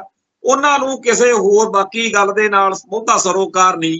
ਉਹ ਇੰਡੀਆ ਦੇ ਖਿਲਾਫ ਜਾਂ ਭਾਈ ਅਮਰਤਪਾਲ ਸਿੰਘ ਕਰਕੇ ਜੋ ਮਾਹੌਲ ਬਣਿਆ ਉਹਦੇ ਵਿੱਚ ਆਪਦਾ ਗੁੱਸਾ ਕੱਢ ਰਹੇ। ਜਿਵੇਂ 1984 ਦੇ ਦਰਬਾਰ ਸਾਹਿਬ ਦੇ ਹਮਲੇ ਤੇ ਨਵੰਬਰ 84 ਦੇ ਕਤਲੇਆਮ ਤੋਂ ਬਾਅਦ ਸਿੱਖਾਂ 'ਚ ਇੰਨਾ ਗੁੱਸਾ ਸੀ ਕਿ ਉਹਨਾਂ ਨੇ ਬਾਈਕਾਟ ਨਹੀਂ ਸੁਣਿਆ। ਹਾਲਾਂਕਿ ਬਾਈਕਾਟ ਦਾ ਸੱਦਾ ਭਾਈ ਜਿਹੜੀ ਅਮਰੀਕ ਸਿੰਘ ਦੀ ਅਗਵਾਈ ਵਾਲੀ ਫੈਡਰੇਸ਼ਨ ਤੇ ਭਾਈ ਸੰਤ ਗਿਆਨੀ ਜਰਨੈਲ ਸਿੰਘ ਜੀ ਖਾਲਸਾ ਭਿੰਡਰਾਂ ਵਾਲਿਆਂ ਦੇ ਪਿਤਾ ਬਾਬਾ ਜੋਗਿੰਦਰ ਸਿੰਘ ਵਾਲੇ ਅਕਾਲੀ ਦਲ ਨੇ ਬਾਈਕਾਟ ਦਾ ਸੱਦਾ ਦਿੱਤਾ ਸੀ। ਪਰ ਉਦੋਂ ਤਾਂ ਉਹਨਾਂ ਨੇ ਨਾ ਭਿੰਡਰਾਂ ਵਾਲਿਆਂ ਦੇ ਪਿਓ ਦੀ ਸੁਣੀ, ਨਾ ਫੈਡਰੇਸ਼ਨ ਦੀਆਂ ਕੁਰਬਾਨੀਆਂ। ਉਦੋਂ ਤਾਂ ਚੁੱਪ, ਉਹ ਕਹਿੰਦੇ ਅਸੀਂ ਤਾਂ ਜੀ ਬਾਈਕਾਟ ਬੂਈਕਾਟ ਨੂੰ ਸੁਣਦੇ ਹੀ, ਅਸੀਂ ਤਾਂ ਵੋਟਾਂ ਪਾਉਣੀਆਂ। ਤੇ ਠਾਹ ਅਕਾਲੀ ਦਲ ਨੂੰ ਵੋਟਾਂ ਪਾਈਆਂ ਤੇ ਬਰਨਾਲੇ ਦੀ ਸਰਕਾਰ ਬਣਾਈ। ਫਿਰ ਬਰਨਾਲੇ ਨੇ ਸਾਡੇ ਰਗੜ ਵਾਲੇ ਕੱਢੇ, ਉੱਪਰੋਂ ਰਵੈਰੋ ਵਰਗੇ ਆ ਗਏ। ਫਿਰ ਪੰਜਾਬ 'ਚ ਸਾਡਾ ਘਾਣ ਹੋਇਆ। ਇਹੋ ਜਿਹੀ ਸਰਕਾਰ 1991-92 'ਚ ਬਣਾਉਣ ਨੂੰ ਫਿਰਦੇ ਸੀ ਵੀ ਕੋਈ ਭਗਤ ਮਾਲੇ ਵਾਲਾ ਬਿਠਾਓ ਬਰਨਾਲੇ ਵਰਗਾ, ਜਿਹੜਾ ਸਿੱਖਾਂ ਦੇ ਛੱਤਰ ਫੇਰੇ। ਸਾਤੋਂ ਖਾੜਕੂਆਂ ਤੋਂ ਹੋ ਗਈ, ਸਾਰੀ ਕੌਮ ਤੋਂ ਹੋ ਗਈ ਗਲਤੀ, ਜਿਹੜੀ ਇਹ ਕਿਸੇ ਨੂੰ ਇਹਨਾਂ 'ਚੋਂ ਸਰਕਾਰ ਬਣਨ ਦਾ ਮੌਕਾ ਨਹੀਂ ਦਿੱਤਾ। ਨਹੀਂ ਫਿਰ ਜਿਵੇਂ ਬਿਆੰਤਾ ਬੁੱਚੜ ਖਿੰਡਿਆ, ਉਵੇਂ ਕੋਈ ਇਹਨਾਂ 'ਚੋਂ ਭਾਈ ਮਨਜੀਤ ਸਿੰਘ ਵਰਗਿਆਂ 'ਚੋਂ, ਸਰਦਾਰ ਸਿਮਰਨਜੀਤ ਸਿੰਘ ਮਾਨ ਵਰਗਿਆਂ 'ਚੋਂ, ਜਾਂ ਸਰਦਾਰ ਗੁਰਤੇਜ ਸਿੰਘ ਨੂੰ ਵੀ ਬੜਾ ਚੜਿਆ ਹੋਇਆ। ਇਹ ਸਾਰਿਆਂ 'ਚੋਂ ਕੋਈ ਨਾ ਕੋਈ ਮੁੱਖ ਮੰਤਰੀ ਬਣਦਾ ਤੇ ਕੋਈ ਨਾ ਕੋਈ ਇਹੋ ਜਿਹੀ ਹਰਕਤ ਕਰਦਾ। ਸਿੱਖ ਨੌਜਵਾਨਾਂ ਨੂੰ ਫਿਰ ਇਹਨਾਂ ਨੂੰ ਕਿਸੇ ਨਾ ਕਿਸੇ ਨੂੰ ਟੱਕਰਨਾ ਪੈਣਾ ਸੀ, ਕਿਉਂਕਿ ਹਟਣਾ ਤਾਂ ਹੈ ਨਹੀਂ ਸੀ। ਇਹ ਉਹੀ ਲੋਕ ਨੇ ਸਾਰੇ ਜਿਹੜੇ ਇਹਨਾਂ ਦਿਨਾਂ ਦੇ ਵਿੱਚ ਪੂਰਾ ਦਿਖਾ ਰਹੇ ਨੇ ਕਿ ਖਾੜਕੂ ਬੜੇ ਭੈੜੇ ਸੀ, ਖਾਲਿਸਤਾਨੀ ਜਿਹੜੇ ਸੀਗੇ ਖਾੜਕੂ ਲਹਿਰ ਨੂੰ ਸਮਰਪਿਤ ਬਹੁਤ ਮਾੜੇ ਸੀ। ਖੈਰ ਉਦੋਂ ਤਾਂ ਇਹਨਾਂ ਨੂੰ ਮੁੱਖ ਮੰਤਰੀ ਜਾਂ ਪ੍ਰਧਾਨ ਮੰਤਰੀ ਜਿਹੜਾ ਵੀ ਕੋਈ ਬਣਨਾ ਚਾਹੁੰਦੇ ਸੀ ਨਹੀਂ ਮੌਕਾ ਮਿਲਿਆ। ਹੁਣ ਚਾਲ ਆ ਲੈਣ ਆਪਦਾ। ਤੇ ਇਸ ਮੌਕੇ ਇਸ ਇਲੈਕਸ਼ਨ ਦੇ ਵਿੱਚ ਸੰਤ ਕਰਤਾਰ ਸਿੰਘ ਜੀ ਖਾਲਸਾ ਭਿੰਡਰਾਂ ਵਾਲਿਆਂ ਦਾ ਪਰਿਵਾਰ, ਸੰਤ ਗਿਆਨੀ ਜਰਨੈਲ ਸਿੰਘ ਜੀ ਖਾਲਸਾ ਭਿੰਡਰਾਂ ਵਾਲਿਆਂ ਦਾ ਪਰਿਵਾਰ, ਭਾਈ ਹਰਜਿੰਦਰ ਸਿੰਘ ਜਿੰਦੇ ਦਾ ਪਰਿਵਾਰ, ਭਾਈ ਬੇਅੰਤ ਸਿੰਘ ਦਾ, ਭਾਈ ਸਤਵੰਤ ਸਿੰਘ ਦਾ ਤੇ ਭਾਈ ਕੇਰ ਸਿੰਘ ਦਾ ਪਰਿਵਾਰ, ਇਸੇ ਤਰੀਕੇ ਨਾਲ ਹੋਰ ਬਹੁਤ ਸਾਰੇ ਸੂਰਮਿਆਂ ਦਾ, ਸ਼ਹੀਦਾਂ ਦਾ, ਯੋਧਿਆਂ ਦਾ, ਇਹ ਸਾਰਾ ਜਿਹੜਾ ਰਲ ਮਿਲ ਕੇ ਇਸ ਵਾਰ ਇਲੈਕਸ਼ਨ ਦੇ ਵਿੱਚ ਭਾਈ ਅਮਰਤਪਾਲ ਸਿੰਘ ਦੇ, ਭਾਈ ਸਰਬਜੀਤ ਸਿੰਘ ਬਲੂਆ ਦੇ ਹੱਕ ਵਿੱਚ ਤੁਰਨਾ ਇੱਕ ਕਾਫੀ ਨਵੇਂ ਸਮੀਕਰਨ ਸਿਰਜਣ ਦੇ ਵੱਲ ਸੁਚੇਤ ਸੰਕੇਤ ਦੇ ਰਿਹਾ। ਸਾਡੇ ਇੱਥੇ ਆਲੇ ਦੁਆਲੇ ਚਰਚਾ ਚੱਲੀ ਆ, ਹੋ ਸਕਦਾ ਉਹ ਸੱਚੀ ਆ ਜਾਂ ਝੂਠੀ ਆ, ਪਰ ਲੋਕ ਕਹਿ ਰਹੇ ਨੇ ਕਿ ਬਾਹਰੋਂ ਅੰਦਰੋਂ ਕੁਝ ਸੱਜਣਾ ਨੇ ਪੂਰਾ ਜ਼ੋਰ ਲਾਇਆ ਹੋਇਆ ਹੈ ਕਿ ਜਿਹੜੀ ਅਗਲੀ ਇਲੈਕਸ਼ਨ ਆਉਣੀ ਆ ਪੰਜਾਬ ਵਿਧਾਨ ਸਭਾ ਦੀ, ਉਦੋਂ ਪੰਜਾਬ ਦੇ ਹਰ ਹਲਕੇ ਦੇ ਵਿੱਚ ਇਹਨਾਂ ਸ਼ਹੀਦਾਂ, ਯੋਧਿਆਂ, ਖਾਲਿਸਤਾਨੀ ਸੰਘਰਸ਼ ਨਾਲ ਸੰਬੰਧਿਤ ਪਰਿਵਾਰਾਂ ਦੇ ਵਿੱਚੋਂ ਲੋਕਾਂ ਨੂੰ ਚੋਣ ਲੜਾਉਣ ਦਾ ਪੂਰਾ ਮਨ ਬਣਾਇਆ ਹੋਇਆ। ਹੁਣ ਜਿਨ੍ਹਾਂ ਦਾ ਇਸ ਪਾਸੇ ਮਨ ਵਾ ਉਹਨਾਂ ਨੂੰ ਇਹ ਗੱਲ ਵਧੀਆ ਲੱਗਣੀ, ਉਹਨਾਂ ਨੂੰ ਤਾਂ ਐਤਕੀ ਵੀ ਸਾਡੇ ਅੱਗੇ ਮਾੜੇ ਲੱਗਦੇ ਆ ਕਿ ਐਵੇਂ ਹਰ ਵਾਰੀ ਕਹਿੰਦੇ ਰਹਿੰਦੇ ਆ ਕਿ ਖਾਲਿਸਤਾਨੀਆਂ ਨੂੰ ਚੋਣਾਂ 'ਚ ਹਿੱਸਾ ਨਹੀਂ ਲੈਣਾ ਚਾਹੀਦਾ। ਉਹਨਾਂ ਨੂੰ ਤਾਂ ਉਦੋਂ ਵੀ ਮਾੜੇ ਲੱਗਾਂਗੇ। ਪਰ ਇਹ ਗੱਲ ਪਤਾ ਨਹੀਂ ਕਿੱਧਰ ਨੂੰ ਜਾਂਦੀ ਹੈ, ਇਹ 'ਚ ਫਾਇਦਾ ਜਾਂ ਨੁਕਸਾਨ ਹੈ ਤਾਂ ਵਾਹਿਗੁਰੂ ਜਾਣੇ। ਪਰ ਇਹ ਗੱਲ ਚੱਲ ਪਈ ਆ ਕਿ ਆਉਣ ਵਾਲੇ ਸਮੇਂ ਦੇ ਵਿੱਚ ਸਿੱਖ ਸੰਘਰਸ਼ ਨਾਲ ਸੰਬੰਧਿਤ ਯੋਧਿਆਂ, ਸ਼ਹੀਦਾਂ ਦੇ ਪਰਿਵਾਰਾਂ ਨੂੰ ਇਲੈਕਸ਼ਨਾਂ ਜਿਹੜੀਆਂ ਨੇ MLA ਦੀਆਂ ਲੜਾਈਆਂ ਜਾਣਗੀਆਂ। MP ਚੋਣਾਂ ਮੌਕੇ ਜਿਸ ਤਰੀਕੇ ਨਾਲ ਹੁਲਾਰਾ ਮਿਲਿਆ, ਜਿਸ ਤਰੀਕੇ ਨਾਲ ਲੋਕਾਂ ਦਾ ਆਮ ਆਦਮੀ ਪਾਰਟੀ ਤੋਂ, ਭਾਜਪਾ ਤੋਂ, ਬਾਦਲ ਦਲ ਤੋਂ ਮੋਹ ਭੰਗ ਹੋਇਆ ਹੋਣ ਕਰਕੇ ਇਹਨਾਂ ਦਾ ਆਦਰ ਸਤਿਕਾਰ ਬਣਿਆ ਹੋਇਆ। ਹੁਣ ਤਾਂ ਕਾਫੀ ਜ਼ਿਆਦਾ ਇੱਥੇ ਭਾਈ ਸਰਬਜੀਤ ਸਿੰਘ ਬਲੂਆ ਦੀ ਵੀ ਚੜ੍ਹਤਾ ਹੈ। ਲੁਧਿਆਣੇ ਤੇ ਉਹ ਪੂਰਾ ਭੇੜ ਪਿਆ ਹੋਇਆ, ਉੱਥੇ ਤਾਂ ਆਪਸ ਵਿੱਚ ਹੀ ਉਲਝ ਰਹੇ ਨੇ, ਕਿਉਂਕਿ ਭਾਈ ਅਮਰਤਪਾਲ ਸਿੰਘ ਦੇ ਪਰਿਵਾਰਕ ਮੈਂਬਰਾਂ ਦੀਆਂ ਫੋਟੋਆਂ ਲਾ ਕੇ ਦਰਸ਼ਨ ਬਰਾੜ, ਕਾਂਗਰਸੀ ਲੀਡਰ ਦਾ ਪੁੱਤ ਕਮਲਜੀਤ ਸਿੰਘ ਬਰਾੜ ਚੋਣ ਲੜ ਰਿਹਾ ਤੇ ਉਹ ਵੀ ਪੰਥਕ ਜਾਂ ਖਾਲਿਸਤਾਨੀ ਸ਼ਬਦਾਵਲੀ ਵਰਤ ਰਿਹਾ, ਸਿੱਖ ਮਨਾਂ ਨੂੰ ਟੁੰਬਦੀ ਗੱਲਬਾਤ ਕਰ ਰਿਹਾ। ਕਾਫੀ ਜ਼ਿਆਦਾ ਲੋਕਾਂ 'ਚ ਉਹਦੀ ਚਰਚਾ ਆ। ਦੂਜੇ ਪਾਸੇ ਭਾਈ ਅਮਰਤਪਾਲ ਸਿੰਘ ਛੰਦੜਾ। ਉਹ ਕੁੱਲ ਮਿਲਾ ਕੇ ਇਹ ਜਿਹੜਾ ਸਾਰਾ ਮਾਹੌਲ ਬਣਿਆ ਹੋਇਆ, ਇਹਦੇ ਵਿੱਚ ਭਾਈ ਮਨਜੀਤ ਸਿੰਘ ਜਿਹੜੇ ਕਿ ਬਾਦਲ ਦਲ ਦੇ ਨਾਲ ਸੀ, ਔਰ ਭਾਈ ਅਮਰੀਕ ਸਿੰਘ ਦੇ ਛੋਟੇ ਭਰਾ ਨੇ, ਫੈਡਰੇਸ਼ਨ ਦੇ ਉਸ ਟਾਈਮ ਲੀਡਰ ਰਹੇ ਨੇ, ਤੇ ਉਹਨਾਂ ਨੇ ਵੀ ਬਾਦਲ ਦਲ ਨੂੰ ਬਾਏ ਕਰਕੇ ਭਾਈ ਅਮਰਤਪਾਲ ਸਿੰਘ ਵਾਲੀ ਧਿਰ ਦਾ ਸਾਥ ਦੇਣ ਦਾ ਐਲਾਨ ਕਰਤਾ। ਇਹ ਸਾਰੇ ਕਾਸੇ ਦੇ ਵਿੱਚ ਇੱਕ ਨਵੀਂ ਸਾਫਬੰਦੀ ਹੁੰਦੀ ਦਿਖ ਰਹੀ ਆ। ਜਿਹੜੀ ਵੋਟਾਂ ਤੋਂ ਬਾਅਦ ਗੱਲ ਕਿੱਧਰ ਨੂੰ ਜਾਂਦੀ ਆ ਇਹ ਆਪਣੇ ਸਭ ਦੇ ਸਾਹਮਣੇ ਆ ਜੂ। ਪਰ ਜੇ ਮੋਟੇ ਤੌਰ ਤੇ ਦੇਖਿਆ ਜਾਵੇ ਤਾਂ ਇਹਦੇ ਵਿੱਚ ਇੱਕ ਧਿਰ ਤਾਂ ਇਹ ਪੈਦਾ ਹੋ ਗਈ ਜਿਹਦੇ ਵਿੱਚ ਭਾਈ ਜਿਹੜਾ ਮਨਜੀਤ ਸਿੰਘ, ਭਾਈ ਜਸਵੀਰ ਸਿੰਘ ਰੋਡੇ, ਸੰਤ ਭਿੰਡਰਾਂ ਵਾਲਿਆਂ ਦਾ ਤੇ ਸੰਤ ਕਰਤਾਰ ਸਿੰਘ ਦੇ ਪਰਿਵਾਰ, ਭਾਈ ਹਰਜਿੰਦਰ ਸਿੰਘ ਜਿੰਦੇ ਦਾ ਪਰਿਵਾਰ, ਇੰਦਰਾ ਕਾਂਡ ਵਾਲੇ ਤਿੰਨਾਂ ਸ਼ਹੀਦਾਂ ਦੇ ਪਰਿਵਾਰ, ਉਪਰੰਤ ਕੁਝ ਇਹੋ ਜਿਹੇ ਹੋਰ ਇਹ ਰਲ ਮਿਲ ਕੇ ਇੱਕ ਧਿਰ ਬਣਦੇ ਹੋਏ ਦਿਖ ਰਹੇ ਨੇ। ਇਹ ਇੱਕ ਬਲਾਕ, ਦੂਜਾ ਬਲਾਕ ਸਰਦਾਰ ਸਿਮਰਨਜੀਤ ਸਿੰਘ ਮਾਨ ਵਾਲਾ, ਇਹਨਾਂ ਦਾ ਆਪਸ ਵਿੱਚ ਹੀ ਤਾਲਮੇਲ ਨਹੀਂ ਹੈਗਾ। ਨਹੀਂ ਜੇ ਤਾਲਮੇਲ ਹੁੰਦਾ ਤਾਂ ਲੁਧਿਆਣੇ ਤੇ ਫਰੀਦਕੋਟ ਤੋਂ ਇੱਕ ਦੂਜੇ ਦੇ ਖਿਲਾਫ ਉਮੀਦਵਾਰ ਨਾ ਹੁੰਦੇ। ਸੋ ਇਹ ਦੋ ਅਲੱਗ-ਅਲੱਗ ਗਰੁੱਪ ਨੇ। ਤੀਸਰਾ ਜਿਹੜਾ ਹੈ, ਇੱਕ ਸਾਫ਼ ਦਿਖ ਰਹੀ ਗੱਲ ਹੈ ਕਿ ਆਉਣ ਵਾਲੀ ਜਿਹੜੀ ਪੰਜਾਬ ਵਿਧਾਨ ਸਭਾ ਦੀ ਚੋਣ ਹੈ, ਉਦੋਂ ਤੱਕ ਲਈ ਪੰਜਾਬ ਦੇ ਵਿੱਚ ਇਹ ਦੋ ਧਿਰਾਂ ਜਿਹੜੀਆਂ ਪੰਥਕ ਜਾਂ ਖਾਲਿਸਤਾਨੀ ਪਿਛੋਕੜ ਵਾਲੀਆਂ ਨੇ, ਇਹ ਆਪੋ ਆਪਣਾ ਪੂਰਾ ਜ਼ੋਰ ਲਾ ਕੇ ਵੱਧ ਤੋਂ ਵੱਧ ਉਮੀਦਵਾਰ ਖੜੇ ਕਰਕੇ ਇੱਕ ਨਵੀਂ ਧਿਰ ਸਿਰਜਣਾ ਚਾਹੁੰਦੇ ਆ। ਦੂਜੇ ਪਾਸੇ ਬੀਜੇਪੀ ਰਵਨੀਤ ਬਿੱਟੂ ਨੂੰ ਮੋਹਰਾ ਬਣਾ ਕੇ, ਜਿਹਦੇ ਬਾਰੇ ਆਪਾਂ ਪਹਿਲਾਂ ਗੱਲ ਕਰ ਚੁੱਕੇ ਹਾਂ, ਉਹ ਚਾਹੁੰਦੇ ਆ ਕਿ ਅਸੀਂ ਇੱਥੇ ਪੰਜਾਬ ਦੇ ਵਿੱਚ ਚੋਣਾਂ ਲੜਾਈਏ। ਤੀਸਰਾ ਇਹ ਹੈ ਕਿ ਕਾਂਗਰਸ ਆਮ ਆਦਮੀ ਪਾਰਟੀ ਵਾਲੇ ਜਿਹੜੇ ਨੇ, ਉਹਨਾਂ ਦਾ ਕਿਸੇ ਹੱਥ ਪੱਲਾ ਪੈਂਦਾ ਦਿਖ ਨਹੀਂ ਰਿਹਾ। ਕਾਂਗਰਸ ਦਾ ਤਾਂ ਵੈਸੇ ਹੀ ਬਾਜਾ ਵੱਜਿਆ ਹੋਇਆ, ਤੇ ਉਧਰ ਆਮ ਆਦਮੀ ਪਾਰਟੀ ਹੈ ਜਿਹੜੀ, ਉਹ ਆਪਦਾ ਸਾਰਾ ਰਸੂਖ ਗਵਾ ਚੁੱਕੀ ਆ। ਖਾਸ ਤੌਰ ਤੇ ਜਿਸ ਤਰੀਕੇ ਦਾ ਝੂਠ ਉਹਨਾਂ ਨੇ ਨਸ਼ਿਆਂ ਅਤੇ ਬੇਅਦਬੀ ਦੇ ਮਸਲਿਆਂ ਤੇ ਬੋਲਿਆ, ਸ਼ਰੇਆਮ ਡੇਰਾ ਸਰਸਾ ਦੀ ਸਪੋਰਟ ਦੇ ਵਿੱਚ ਉਹ ਭੁਗਤ ਗਈ, ਉਹਨਾਂ ਦਾ ਵੀ ਇਤਕੀ ਬੇੜਾ ਗਰਕੀ ਆ। ਕੁੱਲ ਮਿਲਾ ਕੇ ਪੰਜਾਬ ਦੇ ਹਾਲਾਤ ਇਸ ਤਰੀਕੇ ਦੇ ਨੇ ਕਿ ਕਿਸੇ ਨਵੀਂ ਧਿਰ ਦਾ, ਕਿਸੇ ਨਵੀਂ ਪੰਥਕ ਸੋਚ ਵਾਲੀ ਧਿਰ ਦਾ ਇੱਥੇ ਥਾਂ ਬਣ ਗਿਆ। ਜਿਹੜਾ ਖਲਾਅ ਪੈਦਾ ਹੋਇਆ ਨਾ, ਇਸ ਖਲਾਅ ਨੂੰ ਕਿਸੇ ਨੇ ਤਾਂ ਭਰਨਾ ਹੀ ਹੈ। ਸੋ ਬਹੁਤੇ ਲੋਕ ਸਾਨੂੰ ਵੀ ਕਹਿੰਦੇ ਆ ਕਿ ਜੀ ਜੇਕਰ ਇਹ ਸ਼ਹੀਦਾਂ ਯੋਧਿਆਂ ਦੇ ਪਰਿਵਾਰ ਤੇ ਮਾਨਦਲ ਵਾਲੇ ਇਸ ਖਲਾਅ ਨੂੰ ਭਰ ਲੈਣ, ਅਸੀਂ ਤਾਂ ਭਾਈ ਆਪ ਕਹਿੰਦੇ ਆ ਭਾਈ ਭਰ ਲੈਣ, ਪਰ ਸਾਡੀ ਜਦੋਂ ਤਿੱਕਰ ਦੀ ਮੈਂ ਸੁਰਤ ਸੰਭਾਲੀ ਆ, ਮੈਂ ਤਾਂ ਇੱਕੋ ਹੀ ਗੱਲ ਦੇਖੀ ਆ ਕਿ ਜਦੋਂ ਵੀ ਮੌਕਾ ਮਿਲਦਾ ਉਦੋਂ ਮਾਨਦਲ ਵਾਲੇ ਮੌਕੇ ਨੂੰ ਕਦੇ ਵੀ ਸਾਂਭਦੇ ਨਹੀਂ। ਜਦੋਂ ਸੰਗਰੂਰ ਲੋਕ ਸਭਾ ਚੋਣ ਜਿੱਤਣ ਤੋਂ ਬਾਅਦ ਸਾਰਾ ਪੰਥ ਪਿੱਟਦਾ ਸੀ ਕਿ ਭਾਈ ਪੰਜਾਬ ਦੀਆਂ ਬਾਕੀ 12 ਦੀਆਂ 12 ਸੀਟਾਂ ਦੇ ਉੱਤੇ ਧਿਆਨ ਦੇਵੋ, ਅਗਲੀ ਵਾਰ ਇਲੈਕਸ਼ਨ ਗੱਜ ਵੱਜ ਕੇ ਲੜੋ। ਉਦੋਂ ਜੇ ਬੰਦੇ ਐਲਾਨੇ ਹੁੰਦੇ ਤਾਂ ਗੱਲ ਕੁਝ ਹੋਰ ਹੋਣੀ ਸੀ ਕਿ ਇਹਨੇ ਚੋਣ ਲੜਨੀ। ਹੁਣ ਵੀ ਆਹ ਇਲੈਕਸ਼ਨਾਂ ਲੰਘ ਜਾਣੀਆਂ ਨੇ, ਜੇ ਇਹਨਾਂ ਨੇ ਵਾਕਿਆ ਹੀ ਚੋਣਾਂ ਲੜਨੀਆਂ ਨੇ ਤਾਂ 2028 ਵਾਲੇ ਹਿਸਾਬ ਦੇ ਨਾਲ ਮਾਫ ਕਰਨਾ, ਅਗਲੀ ਜਿਹੜੀ ਪੰਜਾਬ ਵਿਧਾਨ ਸਭਾ ਦੀ ਚੋਣ ਆ ਉਹਦੇ ਹਿਸਾਬ ਨਾਲ ਹੁਣ ਤੋਂ ਆਪਦੇ ਪੱਤੇ ਖੇਡਣ, ਉਸ ਹਿਸਾਬ ਨਾਲ ਤਿਆਰੀ ਕਰਨ। ਕਿਉਂਕਿ ਦਿੱਲੀ ਵਾਲਿਆਂ ਨੇ ਤਾਂ ਮਿਥ ਲਿਆ ਕਿ ਕਿਸੇ ਕਾਤਲ ਤੇ ਬੁੱਚੜਾਂ ਦੇ ਵਿੱਚੋਂ ਕੋਈ ਇੱਥੇ ਪੰਜਾਬ 'ਚ ਥੋਪਣਾ। ਅਸਲ ਵਿੱਚ ਆਪਾਂ ਸਮਝੋ ਚਾਹੇ ਨਾ ਸਮਝੋ, ਡੀਪ ਸਟੇਟ ਨੇ, ਮੋਦੀ ਤੰਤਰ ਨੇ ਮਿਥ ਲਿਆ ਵਾ ਕਿ ਪੰਜਾਬ ਨੂੰ ਤੇ ਪੰਥ ਨੂੰ ਇੱਕ ਵਾਰੀ ਕਰਾਰੇ ਹੱਥ ਨਿਬੇੜਨਾ। ਤੇ ਆਪਾਂ ਆਪਦੀ ਭਾਈ ਸੋਚ ਰੱਖ ਲਓ, ਕਿਉਂਕਿ ਸਾਨੂੰ ਓਵਰਗਰਾਊਂਡ ਤੇ ਅੰਡਰਗਰਾਊਂਡ ਫਰੰਟਾਂ ਦੇ ਉੱਤੇ ਆਪਦੀ ਤਾਕਤ ਇਕੱਠੀ ਕਰਨੀ ਪਊਗੀ। ਸਭ ਤੋਂ ਵੱਡਾ ਖਤਰਾ ਸਾਨੂੰ ਬਾਦਲ ਕਿਆਂ ਤੋਂ ਆ, ਜਿਨ੍ਹਾਂ ਨੇ ਪਹਿਲਾਂ ਵੀ ਪੰਥ ਦੀ ਪਿੜ 'ਚ ਛੁਰਾ ਮਾਰਿਆ ਤੇ ਗਾਂ ਵੀ ਇਹੀ ਕੁਛ ਕਰਨਾ। ਇਹਨਾਂ ਦੇ ਮਗਰ ਨਾ ਲੱਗ ਜਾਓ, ਆਪਦਾ ਘੱਟ ਕਰ ਲਿਓ ਪਰ ਆਪਦਾ ਕਰਿਓ। ਇਹਨਾਂ ਮਗਰ ਲੱਗ ਕੇ ਫੜਾ ਮਾਰਨ ਵਾਲਿਆਂ ਦੇ ਬਚੋ ਇਹਨਾਂ ਤੋਂ, ਕਿਉਂਕਿ ਇਹ ਉਹ ਟੋਲਾ ਜਿਹਨੇ ਹਮੇਸ਼ਾ ਦਗਾ ਕਰਨਾ, ਹਮੇਸ਼ਾ ਦਿੱਲੀ ਵਾਲਿਆਂ ਨਾਲ ਭੁਗਤਣਾ। ਇਹਨਾਂ ਨੂੰ ਤਾਂ ਅੱਜ ਬੁਰਕੀ ਪਾ ਦੇਣੇ ਨੇ, ਭਾਜਣਾ ਉਧਰ। ਖੈਰ, ਇੱਕ ਲਾਸਟ ਗੱਲ ਕਰਕੇ ਕਿ ਜਿਸ ਤਰੀਕੇ ਦੀ ਅੱਜ ਕੱਲ ਬਿਆਨਬਾਜ਼ੀ ਮੋਦੀ ਸਾਹਿਬ ਕਰ ਰਹੇ ਨੇ, ਉਹ ਤੋਂ ਲੱਗਦਾ ਇਹ ਆ ਕਿ ਉਹਨਾਂ ਨੇ ਇਹ ਤਾਂ ਮੰਨ ਲਿਆ ਕਿ ਸਾਰੇ ਭਾਰਤ ਵਿੱਚ ਸਾਨੂੰ ਐਤਕੀ ਉਹਨੇ MP ਨਹੀਂ ਮਿਲਦੇ ਜਿਹਦੇ ਨਾਲ ਸਾਡੀ ਸਰਕਾਰ ਬਣਦੀ ਹੋਵੇ। ਹੋ ਸਕਦਾ ਕਿਸੇ ਨਾਲ ਬਾਅਦ 'ਚ ਗੱਠਜੋੜ ਤੋਂ ਬਾਅਦ ਸਰਕਾਰ ਬਣ ਜੇ, ਪਰ ਲੱਗਦਾ ਨਹੀਂ ਕਿ ਐਤਕੀ ਮੋਦੀ ਜਿਹੜਾ ਉਹ MP ਬਣ ਜੋਗੀਆਂ ਸੀਟਾਂ, ਸਰਕਾਰ ਬਣਾਉਣ ਜੋਗੀਆਂ ਸੀਟਾਂ ਲੈ ਜੀ। ਤਾਂ ਸਾਫ਼ ਦਿਖ ਰਿਹਾ ਹੈਗਾ ਕਿ ਜੇਕਰ ਭਾਜਪਾ ਸੱਤਾ ਤੋਂ ਰਹਿ ਗਈ ਤਾਂ ਭਾਗਮਾ ਬ੍ਰਿਗੇਡ ਮਾਹੌਲ ਖਰਾਬ ਕਰਨ ਲਈ, ਤੇ ਅਗਲੀ ਜੇਕਰ ਕਾਂਗਰਸ ਦੀ ਅਗਵਾਈ ਵਾਲੀ ਸਰਕਾਰ ਬਣੀ, ਉਹਨੂੰ ਆਸਰ ਕਰਨ ਲਈ ਕੋਈ ਨਾ ਕੋਈ ਪਵਾੜੇ ਜ਼ਰੂਰ ਖੜਾ ਕਰੂ। ਸੋ ਜਿਹੜਾ ਪਿਛਲੇ ਲੰਮੇ ਅਰਸੇ ਤੋਂ ਮੁਲਕ ਦਾ ਸਾਰਾ ਸਿਸਟਮ, ਏਜੰਸੀਆਂ ਤੇ ਹੋਰ ਸਾਰੇ ਕਾਸੇ ਦੇ ਉੱਤੇ, ਖਾਸ ਤੌਰ ਤੇ ਗੋਦੀ ਮੀਡੀਆ ਦੇ ਉੱਤੇ ਇਹਨਾਂ ਦਾ ਕਬਜ਼ਾ, ਉਹਨੂੰ ਪੂਰਾ ਵਰਤ ਕੇ ਇਸ ਮੁਲਕ ਦੇ ਵਿੱਚ ਧੁੰਦੂ ਕਾਰੇ ਖੜੇ ਹੋਣੇ ਆ।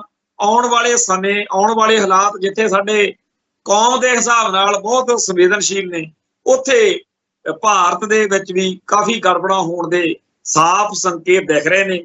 ਜੇ ਮੋਦੀ ਹੁਣੀ ਸੱਤਾ 'ਚ ਆ ਗਏ ਤਾਂ ਵੀ ਸਿਆਪੇ ਪੈਣੇ ਆ, ਜੇ ਮੋਦੀ ਹੁਣੀ ਸੱਤਾ 'ਚ ਨਾ ਆਏ ਤਾਂ ਵੀ ਪੁਆੜੇ ਪੈਣੇ ਆ। ਪਰ ਸਾਡੀ ਕੌਮ ਨੂੰ ਗੁਰੂ ਪਾਤਸ਼ਾਹ ਦੇ ਉੱਤੇ ਭਰੋਸਾ ਹੋਣਾ ਚਾਹੀਦਾ, ਯਕੀਨ ਰੱਖਣਾ ਚਾਹੀਦਾ ਕਿ ਉਹ ਦਿਨ ਆਊਗਾ ਜਦੋਂ UN ਦੇ ਵਿੱਚ ਖਾਲਿਸਤਾਨ ਦਾ ਝੰਡਾ ਹੋਰਨਾਂ ਮੁਲਕਾਂ ਦੇ ਝੰਡਿਆਂ ਦੇ ਵਿਚਾਲੇ ਝੂਲੂਗਾ। ਉਸ ਦਿਨ ਦੀ ਆਸ ਤੇ ਉਡੀਕ ਵਿੱਚ ਫਤਿਹ ਕਰਦੇ ਹਾਂ ਜੀ। ਨਾਨਕ ਨਾਮ ਚੜ੍ਹਦੀ ਕਲਾ, ਤੇਰੇ ਭਾਣੇ ਸਰਬੱਤ ਦਾ ਭਲਾ। ਵਾਹਿਗੁਰੂ ਜੀ ਕਾ ਖਾਲਸਾ, ਵਾਹਿਗੁਰੂ ਜੀ ਕੀ ਫਤਿਹ।